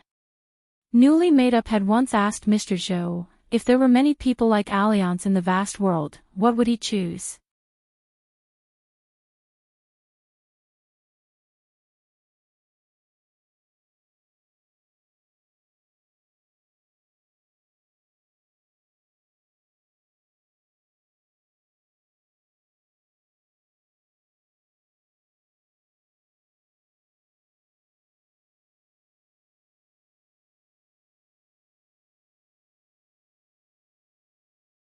The 2 river gods both protected her like they were her protectors. Hong Xiao's journey was just so smooth and unhindered. In the end, she could even go to a natural cave in the Jade Nectar River that was abundant with spiritual qi to heal. It was a fellow Hong Xiao that the water goddess had personally come to invite. The water goddess of the Jade Nectar River was truly envious of the great python's fortuitous encounter. On the other hand, let alone fortuitous encounters of the Great Path, it seemed like all she had was disasters. The woman in green said nothing. Hong Xia and the water goddess became even more silent out of fear. Guanxiu ate the cake and glanced at Hong Xia. How unsightly. No wonder she lost to a little loach. Hong Xia carefully glanced at Guanxiu's wrist. A fire dragon was coiled like a bracelet. The fire dragon that was originally lifeless immediately turned its eyes nimbly and stared at Hong Xia. Hong Xiao's heart immediately trembled. He hurriedly shifted his gaze and stabilized his Dao heart with difficulty. Only then did he not follow his heart and retreat. The fire dragon was already in the upper 5 realms. It was definitely in the upper 5 realms. Guanxiu probably did not know that her slow eating of the pastries was a great torture for the 2 people in front of her. It was like a fish being cooked in a pot of oil. Even if she knew, she probably wouldn't care. Ruan Xiao had just returned to the world. It was the middle-aged Confucian scholar who helped to open the door. She was afraid that her father would scold her for causing trouble, so she came here to hide. Because she was in a bad mood, she naturally did not have a good expression when she looked at Hong Xia. Ruan Xiao gently shook her wrist. The fire dragon that had obtained a strange water disaster in the outer space was extremely docile to its master and continued to sleep. For the most ordinary descendants of the mountains and lakes, being able to successfully cross a river was already considered a success. If they were lucky and had a righteous bloodline, they might be able to obtain some auspicious characteristics of the flood dragon, such as dragon claws, dragon scales, or dragon whiskers. Just like the eel demon of the Tongyi continent, he had tried to cross the river in the past. If not for the water goddess stopping him, he would have turned into a flood dragon long ago. As for the water descendants of the Great Swamp who were originally flood dragons, they needed to cross at least a huge river before they could be considered righteous by the heavenly Tao. Apart from having a flood dragon's body that was righteous, the key was that they could nurture a natal flood dragon pearl. But 3,000 years ago, the calamity that affected all the water descendants of the world was seen as there were no more true dragons in the world, only the many dragon descendants with impure bloodlines were left. In addition to the great blasphemy of the world, there were only a few. Along the way, there were many sects, and the flood dragons did not dare to be rash. Not to mention crossing tens of thousands of miles, they would hide at the bottom of the water and find a nest with relatively dense water fate, and casually hang a signboard of some dragon palace, some underwater residence, and burn incense. Thus, a flood dragon that succeeded in crossing the river and turning into a dragon did not appear for 3,000 years. Of the thousands of flood dragons in the world, who did not want to turn into a dragon? But who dared? Because no one dared to determine whether the unknown sword immortal that killed the true dragon would attack again. Until the Aquarius continent, there was a flood dragon covered in snow-white scales that crossed the river, and the true dragon returned to its position. In one fell swoop, it seized an immeasurable portion of the world's water fate.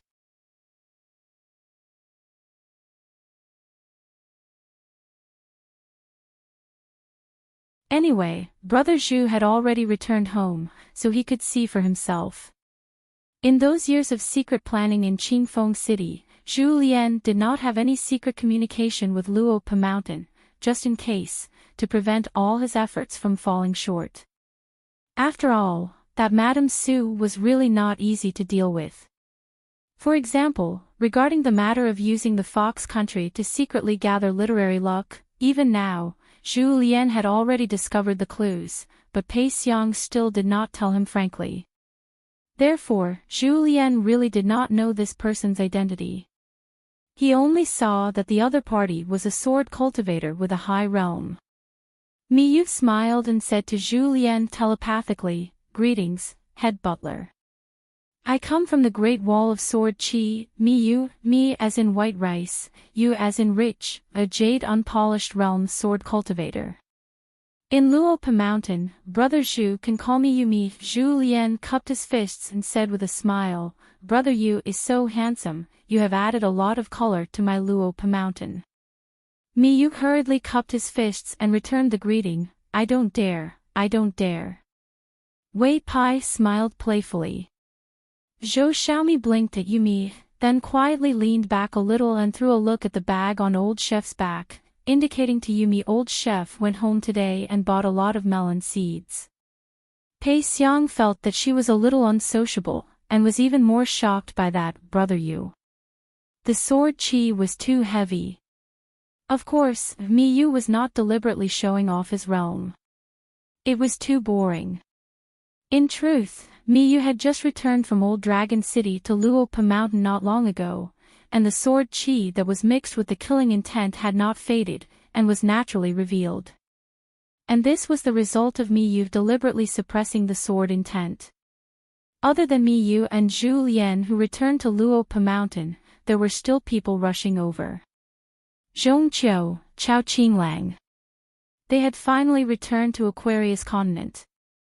They came from the north, riding on the Hempsex ferry. To directly return to Aquarius continent from the Central Plains, firstly, there was no ferry, and secondly, it was too dangerous. Thus, teacher Zhong brought Chao Qinglang to the pure Jade continent, to the North continent, and then took the ferry to return to the south. The other group of people was Sui Jingqing and his senior brother Rong Chang of Floating Duckweed Sword Lake. They were returning from the south of Aquarius continent, and would once again pass by Luopa Mountain. During this time, they specially went to Old Dragon City to find their master, Li Kai. Li Kai did not allow her eldest disciple Rong Chang to remain on the battlefield, as she said that if she died, Floating Duckweed Sword Lake would be bullied half to death, so Rong Chang should not join in the fun. Anyway, Floating Duckweed Sword Lake had her as the sect leader, and while they did not win much, they would not lose face. At this time, on the mountain, outside the bamboo building, the sword cultivator Chui Wei, who was cultivating at the Sword Reverence Arena, was about to leave the mountain. It was to bid farewell to senior sword immortal Miyu, and also to take a look at the talisman Jiang Chu. Chui Wei also went to the Ascension Arena. He was already a nascent soul sword cultivator. Currently, Wei Pai, the Northern Mountain Lord, was one of the more leisurely ones. It was not that Wei Pai was lazy, but in truth, in the few battles after the opening of the sky screen, from start to finish, he did not need to do anything, and only took advantage of the situation. He reckoned that when he met his colleague, Middle Mountain Lord Jin Qing, the other party would say many strange things.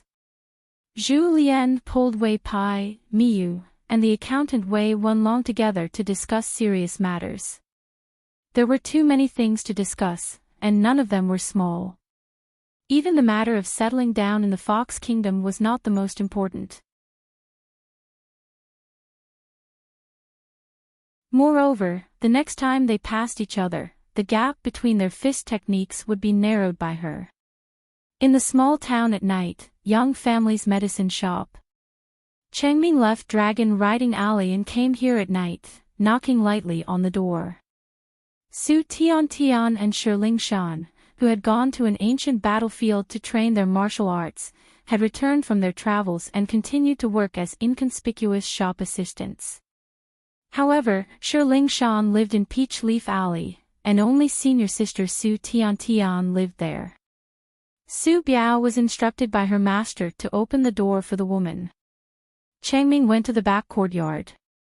Su Biao simply moved a stool and sat at the door. In the back courtyard, Chengming bowed to the old man. She bowed as a junior and did not even take a seat. She asked if the shop needed gold essence copper coins.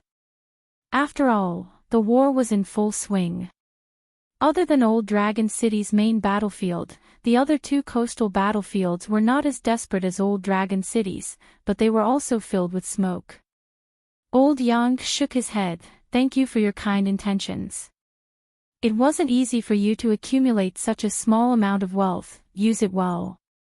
The reason he was willing to speak with her, besides her sincerity, was because of her relationship with the divine path. Chengming was about to leave. But the old man suddenly asked, "That Shiro in the shop has a hidden line on her body, did you see it?" Chengming shook her head. "I didn't see it." Old Yang changed to an old tobacco pipe. Before putting it in, he lightly knocked on the stairs. In Gu Shu's territory, there are many mystical people. That Shiro's inheritance is only one of them. At first, it was not obvious, but after a while, it became clear. Chengming was extremely interested in the Aquarius continent. Luopa Mountain had a large collection of books. She frequently flipped through the books, and saw a book on Gu Shu's 800 Immortals. The old man continued, "She has some relationship with the Beko Keikyung building's third sect master, and they are still connected. As for when the lotus will move, it depends on the other party's mood. In the future, whether or not he will return to his true home, and meet his senior brother." Chengming only listened, and silently memorized it in her heart. Old Yang suddenly said, "Wild cats, the night is full of stench." Ma Ku Xian's childhood playmate had a much bigger background than Shi Rose Dao Seed Spirit Aura. Old Man Yang pointed at the bench under the eaves. Have a seat. Let's have a chat. Chengming accepted the order and sat down. Old Yang was silent for a long time and slowly said, "It's just a palm-sized place. There is no place in the world that can scare outsiders." 60 years ago. Cui Dong, Qi Jingchen, this pair of senior and junior brothers who became enemies in front of the world. Cui Dong's betrayal was true, but deceiving his master and destroying his ancestors was fine. The sage of literature, Lu Shilu, Jun Qian. Adding Chen Pingan, then the sage of literature's direct disciple, was only missing a few who had not appeared. The world's proudest, Bai Yi. Beko Keikyung Building's third sect master, Lu Chen, set up a fortune-telling stall. There was the Yin Yang School Zhou Zi, who set up a stall to sell Tonghulu. Heavenly Lord Xiesher. Ruan Qi, Ruan Xiu, Li Er and Li Lu, two pairs of father and daughter. Chao Shi, Chao Jun, a pair of grandfather and grandson from Mud Bottle Alley. Blind Daoist Jia Qing, White Emperor City Xing Zhong, another pair of master and disciple. One of Daoist master's clones, Li Shixing. Song Zhengqiang of the White Dragon Fish Robe. Mahist Su Ruo. Alliance, who was just a few steps away from entering the small town. Just like the Mud Bottle Alley servant girl, GQ. The first Upper Five Realms mountain monarch in the history of the Aquarius continent, Wei Pai.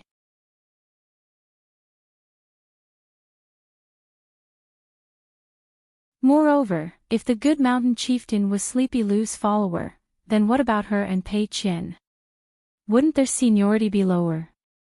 Lu Xianyang shrunk his shoulders and smiled. Little Mealy, little Mealy. The little girl laughed mischievously. Sleepy Lu, Sleepy Lu. Lu Xianyang looked into the distance at the bright moon and joked, I have to quickly find a wife and give birth to a daughter as cute as little Mealy. Zhou Mealy thought for a while and drew a circle with her little head. Generally speaking, it's very, very difficult. After eating melon seeds, it's not difficult at all. Lu Xianyang muttered, short pavilion and long pavilion and short pavilion. Short pavilion and short stop, the road back is endless. Zhou Mealy's eyes lit up. Sleepy Lu, you can recite poems too. Can you lend it to me for a few days? I can show it off to Pei Qian in the future. After I'm done showing off, I'll definitely return it to you. Lu Xianyang smiled. Of course. Then, the two of them looked at the full moon together, each thinking of someone far away. The center of the Jinjia continent. On a tragic battlefield, Pei Qian picked up a child whose face was covered in mud. This was the last remaining elite border army of a great dynasty. A total of 160,000 people were wiped out just like that. When they first met, the child was lying on the ground. The first thing he saw was a pair of broken boots soaked in blood. He stopped not far from the child. Pei Qian reached out to pull the child out of the pile of corpses. The child sat on the ground motionlessly, only staring at the young woman bathed in blood. His face was cracked, and his cheekbones were exposed. His eyes were lifeless. Yu Zhuanfu came to Pei Qian's side and looked at the skinny and pitiful child. He said to Pei Qian, "Thank you for that punch." Pei Qian squeezed out a smile and shook his head lightly. The punch she used to save Yu Zhuanfu from afar on the battlefield was learned from Leigong Temple's senior Pei, so Pei Qian didn't think there was anything to thank. If Master knew, would it cause him to eat a chestnut for nothing? The eye-catching young man in white stood alone on the top of a hill. On the path of cultivation, there was a Daoist number 2 in the Qingming world, who was known as the true invincible of several worlds. On the path of martial arts, this person also had a bit of an invincible spirit. After all, before him, there was still a female martial god master waiting for him. Chao Ci not only can punch to kill enemies, but also to save people. At most, Pei Qian could pay attention to Shi Jiejia's safety. This was also because Yu Zhuanfu was fighting side by side with her, not far away. But that Chao Ci Do Duxi's fists can take care of the battlefield far away. Worthy of being master's only rival on the path of martial arts. The opponent master finds is the same as whatever master does, always strong. But looking for the first disciple, it doesn't seem to be very good.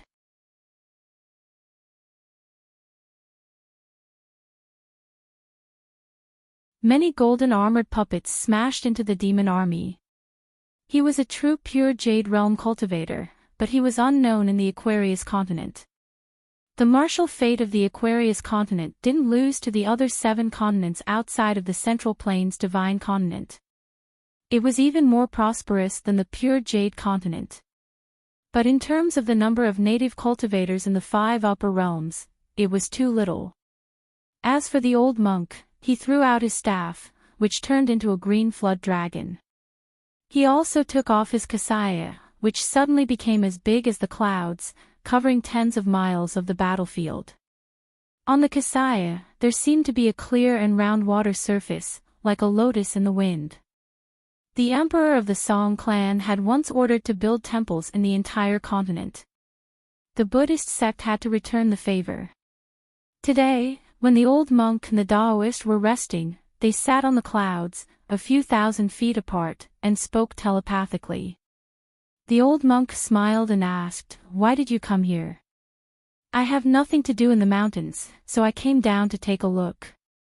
His place of cultivation was the White Frost dynasty, which was as majestic as the Zhuiying dynasty of yesteryear. Only that when the Dali cavalry passed through the country, the old immortal didn't make a move. Cultivating in the mountains, one's Tao heart was emotionless. But he wasn't a native cultivator of the Aquarius continent. He traveled to the Aquarius continent and stayed there for many years. The old Taoist smiled and said, "Outside the mountains, the grass grows every year. Whether I look at it or not is my problem. Whether I open it or not, it is my problem." Old Dragon City's Fu family's head helper, sword cultivator Chu Yang. Su Ruo had once asked for his help, and then they met in a foreign land. It made the Mo family ranger feel that he didn't save Chu Yang for nothing. He joined hands with the Sun family's helper. Now that old Dragon City used the Fu family's mountain river formation as a barrier, 3 huge holes had appeared on the South Sea battlefront. Chu Yang was in charge of stopping the demons from entering. He was exhausted, but he was still killing to his heart's content. With Old Dragon City as the core of the array formation, the Mountain Grand Array was not only responsible for blocking the demons who were constantly sending themselves to their deaths and piling up corpses into mountains, but it could also help Mountain Lord South Mountain Fan Junmao and some other people who had attained the Dao Fine demons of the upper 5 realms and Earth immortals who could break the array formation's restrictions alone. Dali's floating sword boat was in charge of fighting the wasteland. Now, south of Old Dragon City in Aquarius continent was wasteland. On the continent, the treasure bottle had a golden lotus flower, which was a huge formation. There was also the 24 solar terms formation which was still flowing perfectly. Chui Dong was in charge of the Beko Keikyung building and was in charge of slaying demons. There was a female sword celestial who came from afar. She kept on killing and attacking with her sword. Her sword in the past was already broken and couldn't be used anymore. The sword in her hand was still a sword that she pulled out from the floating duckweed sword lake's treasury. As for the life-flying sword that was the foundation of a sword celestial, Li Kai was also damaged in the 2 battles in a foreign land and in her hometown. The female sword immortal caught a glimpse of him and suddenly smiled. Because there was a man who appeared and disappeared mysteriously. With a swing of his sword, he killed a nascent soul demon sword cultivator from afar. Then, he fled far away, leaving behind only one sentence: "Tonight, my wife is especially beautiful and moving."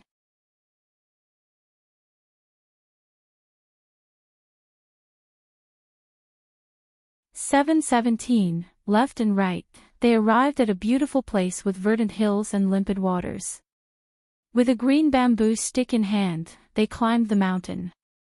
The temple was at the foot of the mountain, the Taoist temple was at the peak, and the academy was halfway up the mountain. Even if it was not a blessed place, it was still the same. He was now in a foreign land called the Yuhua Blessed Land. He had nothing to do and was unwilling to move his real body. He could only use his Yin spirit to travel and take the opportunity to see the world's scenery. This blessed land was a holy place for cultivation and was known as the immortal's abode in the human world. It was a place that all the hermits in the world had to pass by. It was also the first choice of all the kind men and women in the human world. It was said that there were many immortals in the ancient times who cultivated in the mountains. Hence, there was the Chui Song Palace at the peak of the mountain. Later on, there was an immortal who attained Tao and rode a green dragon that was transformed from an ancient pine. He ascended and became an immortal. When the monarch saw the unprecedented and unrecorded auspicious sign, he immediately changed the name of the era. In the first year of Shangyun, he ordered the construction of Baoji Temple to worship the Taoist immortal's ascension. More than 100 years later, the dynasty changed and the temple's incense withered. The immortal's last recorded return to the human world was to use his supreme supernatural power to salvage the Baoji Temple that had sunk into the water for unknown reasons and move it to the peak of the mountain. The emperors of the new dynasty quickly gave the ancestor of the treasure accumulation temple many titles, such as Enlightened Being, True Lord, and Heavenly Lord, as he ascended step by step. They also gave him plaques and Tao books, causing the temple to prosper until now. Later generations had different opinions. They were sure that this immortal was not only listed as an immortal after his ascension, but was also given an extremely high-rank green seal by the Heavenly Emperor. His official position was similar to the 6 ministers in the human world. Hence, wherever he went, the gods of the mountains, lakes, and swamps, as well as the hidden immortals of the sea, would come to greet him. Of course, Suozhua knew that these rumors about the blessed land were just baseless rumors. The old cultivator who was regarded as a Tao-enlightened immortal was actually just a sect in the Tongyi continent. He was a consecrator of the ancestral whole. His final achievement was the bottleneck of the nascent soul realm. He was unable to break through and extend his lifespan, and could only decay day by day. Then, he encountered the invasion of the desolate world. Whether it was because the old cultivator believed that his time was up and there was no meaning in living for a few more years, or because there was some other reason, the old cultivator chose to die in battle on the battlefield of the Tongyi continent. As for Feather Transformation Blessed Land, it was unable to escape this calamity and fell into the hands of a military camp. The blessed land was supposed to be carried by a direct disciple of the sect to the Aquarius continent, to hand over this emergence blessed land to Old Dragon City, to help the cultivators of the sect exchange for a place to cultivate with the Dali dynasty.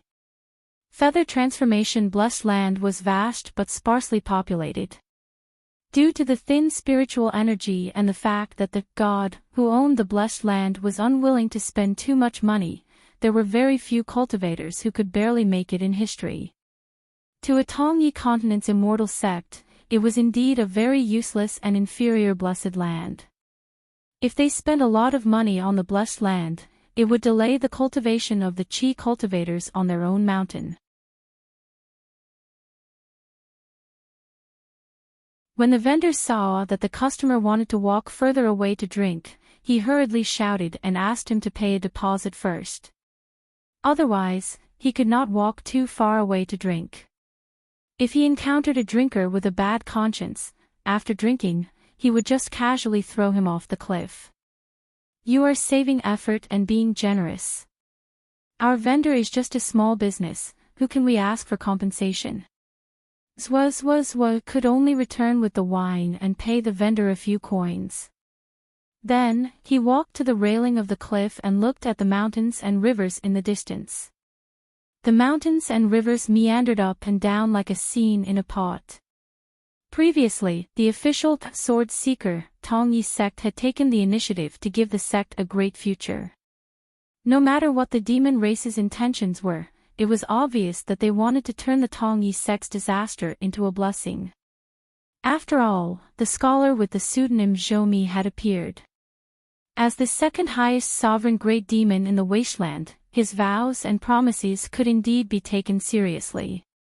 One had to know that in the southernmost part of the Tongyi continent, there was a meeting in the Jade Gui sect's ancestral hall where the sect master was not present. They rejected the suggestion of the round-faced woman in cotton-padded clothes and did not hand over the Cloud Cave blessed land controlled by the Jiang family. As a result, the demon race's army attacked continuously and no longer held back. The temperamental patriarch of the Jade Gui sect cursed Jiang Shangjin for being a jinx while killing demon cultivators. If one day I die and the Jade Gui sect and Cloud Cave blessed land are lucky enough to survive, let Jiang Shangjin come to my grave and kowtow to thank me.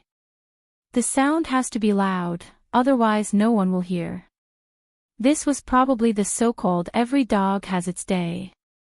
It was easy to become a joke if one enjoyed watching a joke. The Jade Gui sect had watched the Tongyi sect become a joke for a few years. It seemed that it was the turn of the Tongyi sect's cultivators to watch the Jade Gui sect become a joke. And this opportunity was easily obtained. All they had to do was nod their heads. As long as the Tongyi sect's ancestral hall seized this opportunity, it was possible that they could directly annex the Jade Gui sect in the future. It was not even an extravagant hope to turn their sworn enemy into a vassal sect. However, the hearts of the Tongyi sect's cultivators were shattered but not shattered. This was because the number of people in the Tongyi sect's ancestral hall who held their own opinions was actually half and half. Zwa was actually quite surprised. He originally thought that the Tongyi sect's cultivators, regardless of their age, would immediately change sides and expel him from the sect. Unexpectedly, those younger cultivators of the Tongyi sect who were younger in terms of seniority were actually able to bear this burden together. Not only did they refuse the invitation of the wilderness world, they also dared to find Zwa and say, "We implore Sir Zwa to stay. Sir Zwa can leave his life to us."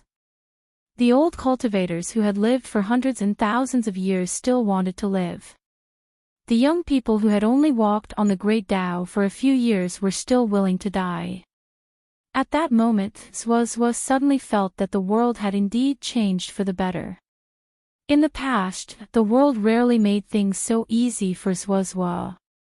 For example, in the past, when he encountered those sword immortal embryos who relied on their strength to act, Zwa would be put in a difficult position. Should he kill them or beat them half to death?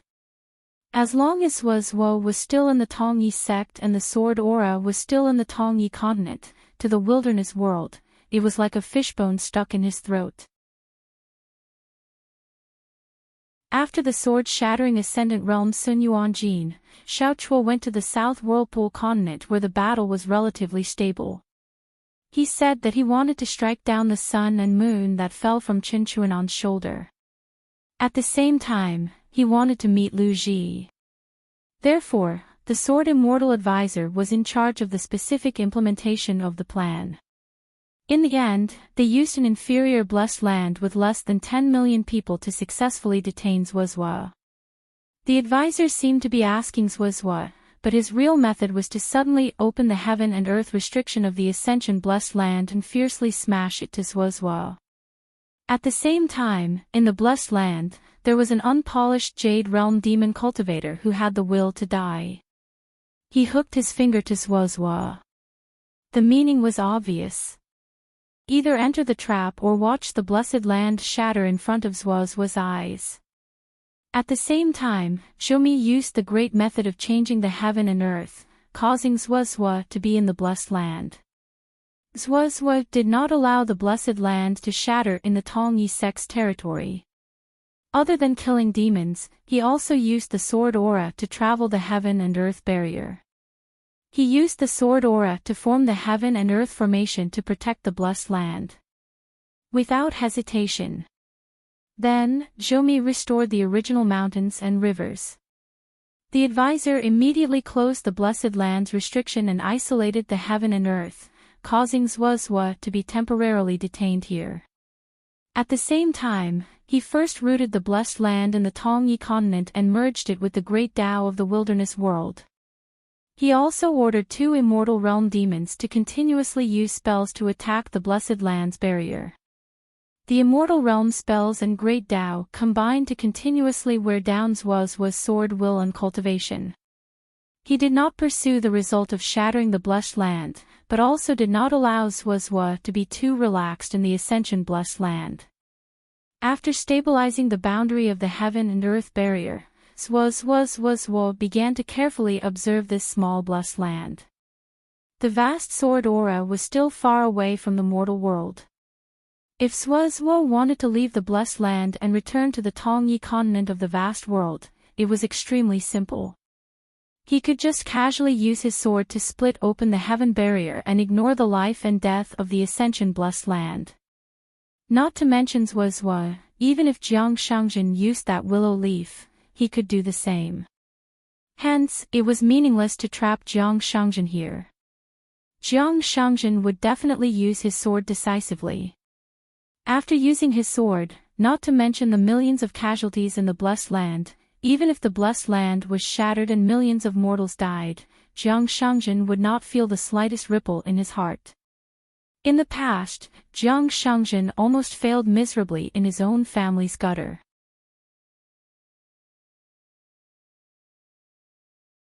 After that, it was only logical that the door would open and the celestial immortals would descend to inspect the Blessed Land. They would plunder the natural treasures and look for good materials and jade that were suitable for cultivation. However, the Blessed Land was too barren. The natural treasures that could catch their eyes could be counted with one's fingers. The so-called cultivation geniuses were also lacking. Occasionally, there would be one, but after being brought out of the Blessed Land and nurtured wholeheartedly, they would not be of much use. At most, they would cultivate to the gold core realm. For a celestial family with the celestial family, even if they had a Blessed Land, they would not be able to make ends meet.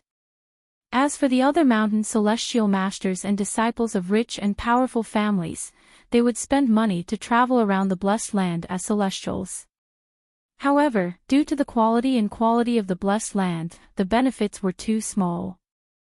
Therefore, the other celestial families in the Tongyi continent felt that they had made a loss. Over time, Yuhua Blessed Land had always been a low-level Blessed Land. The sects in the world were all willing to upgrade a medium-level Blessed Land to a high-level Blessed Land. No matter how much money they spent, they would not be tired. However, they might not be willing to upgrade a low-level Blessed Land to a medium-level Blessed Land. Therefore, there was a saying on the mountain, it's better to not have a low-level Blessed Land. If it fell into the hands of a large sect, they would not care about the cost. In the end, they would gain a lot of long-term benefits and turn their losses into profits. However, in history, there were many small sects that were not rich enough. They would often be harmed by this. In the end, most of them would choose to sell it to the rich sects on the mountain. The quality of a Blessed Land was not only based on the size of the mountains and rivers and the number of people in the Blessed Land, but also the amount of spiritual energy in the heaven and earth. Otherwise, even if the Blessed Land was vast and had a population of tens of millions, it would not be suitable for ordinary people to cultivate on the mountain. The threshold for cultivation was too high and the bottleneck was too big. Therefore, people who cultivated were all in the lower 5 realms. Even the cave realm was an extravagant hope. Perhaps the so-called becoming a celestial was only the first level of the middle 5 realms, the cave realm. Therefore, the quality of the Blessed Land could only be evaluated as low-level. In this Yuhua blessed land, the 36th generation Taoist of the Azure Dragon Palace at the peak of the mountain, the first temple master of the treasure accumulation temple, belonged to the category of cultivation genius who gathered the spiritual energy of the heaven and earth.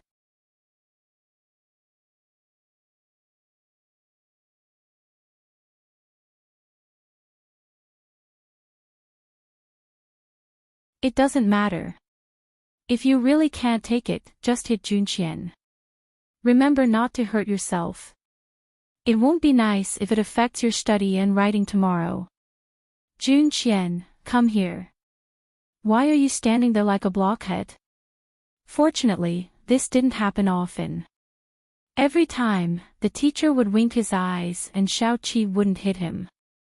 Instead, he would quickly calm down and teach the teacher a lesson, telling him that he shouldn't be so biased towards himself and that he should be biased.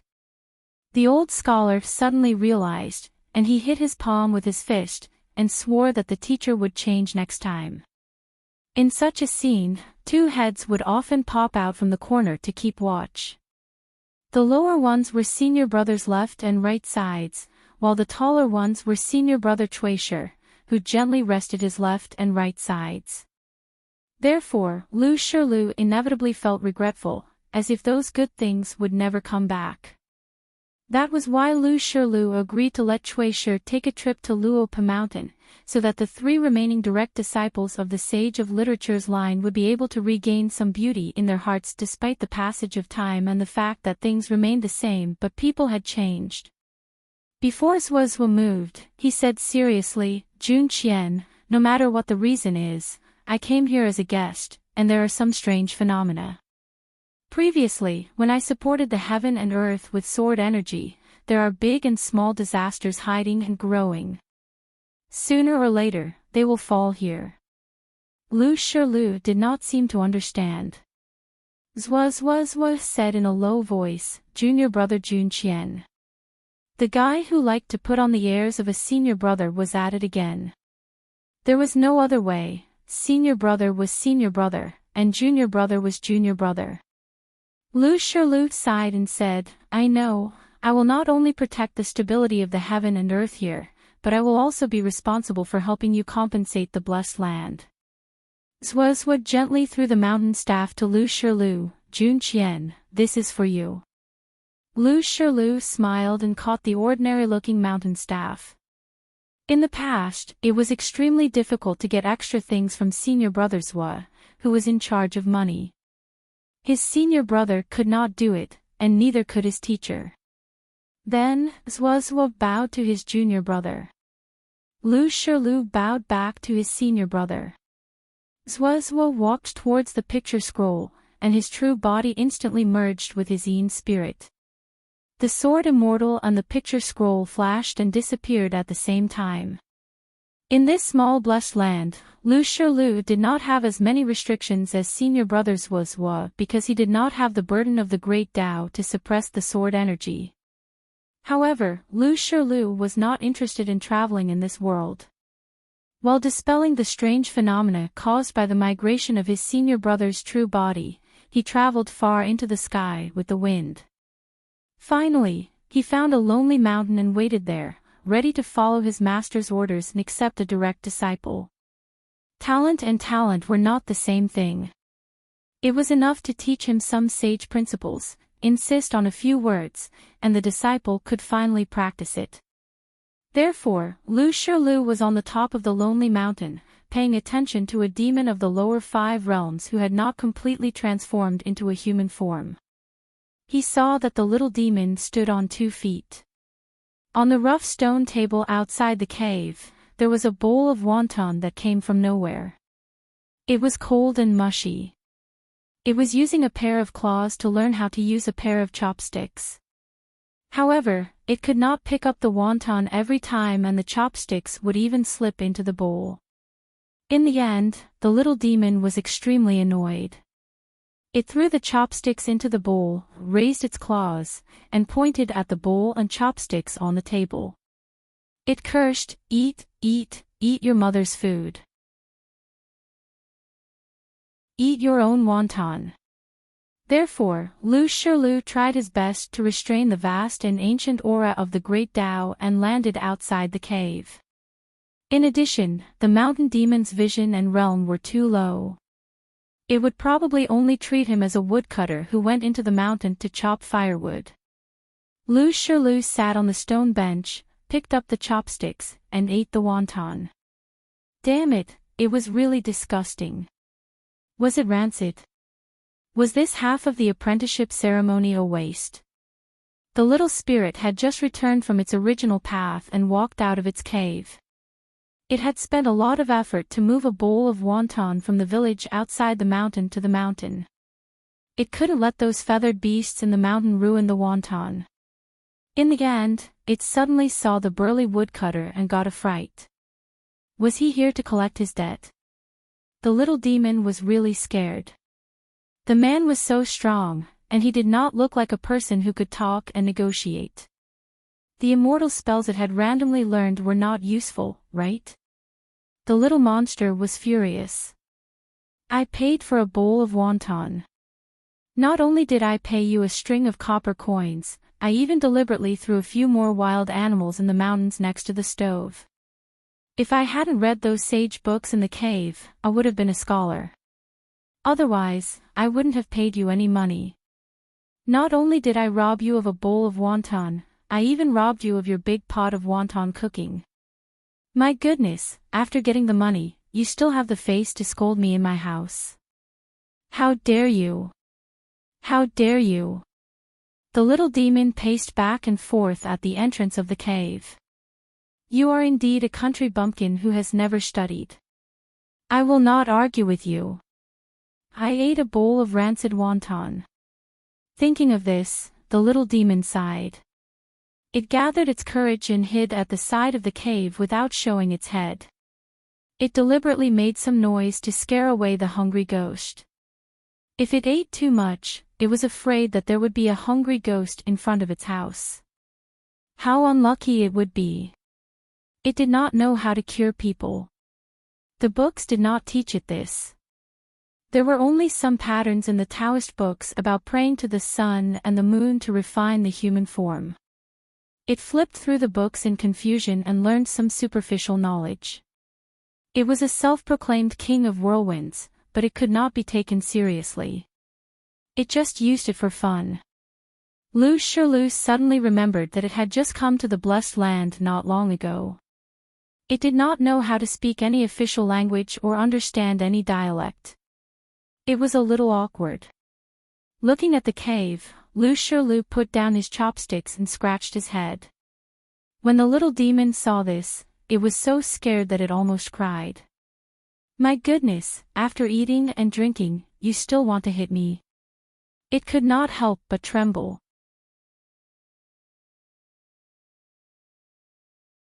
Swishiu finally landed on Luopa Mountain. Chen Wanchu helped to open the door.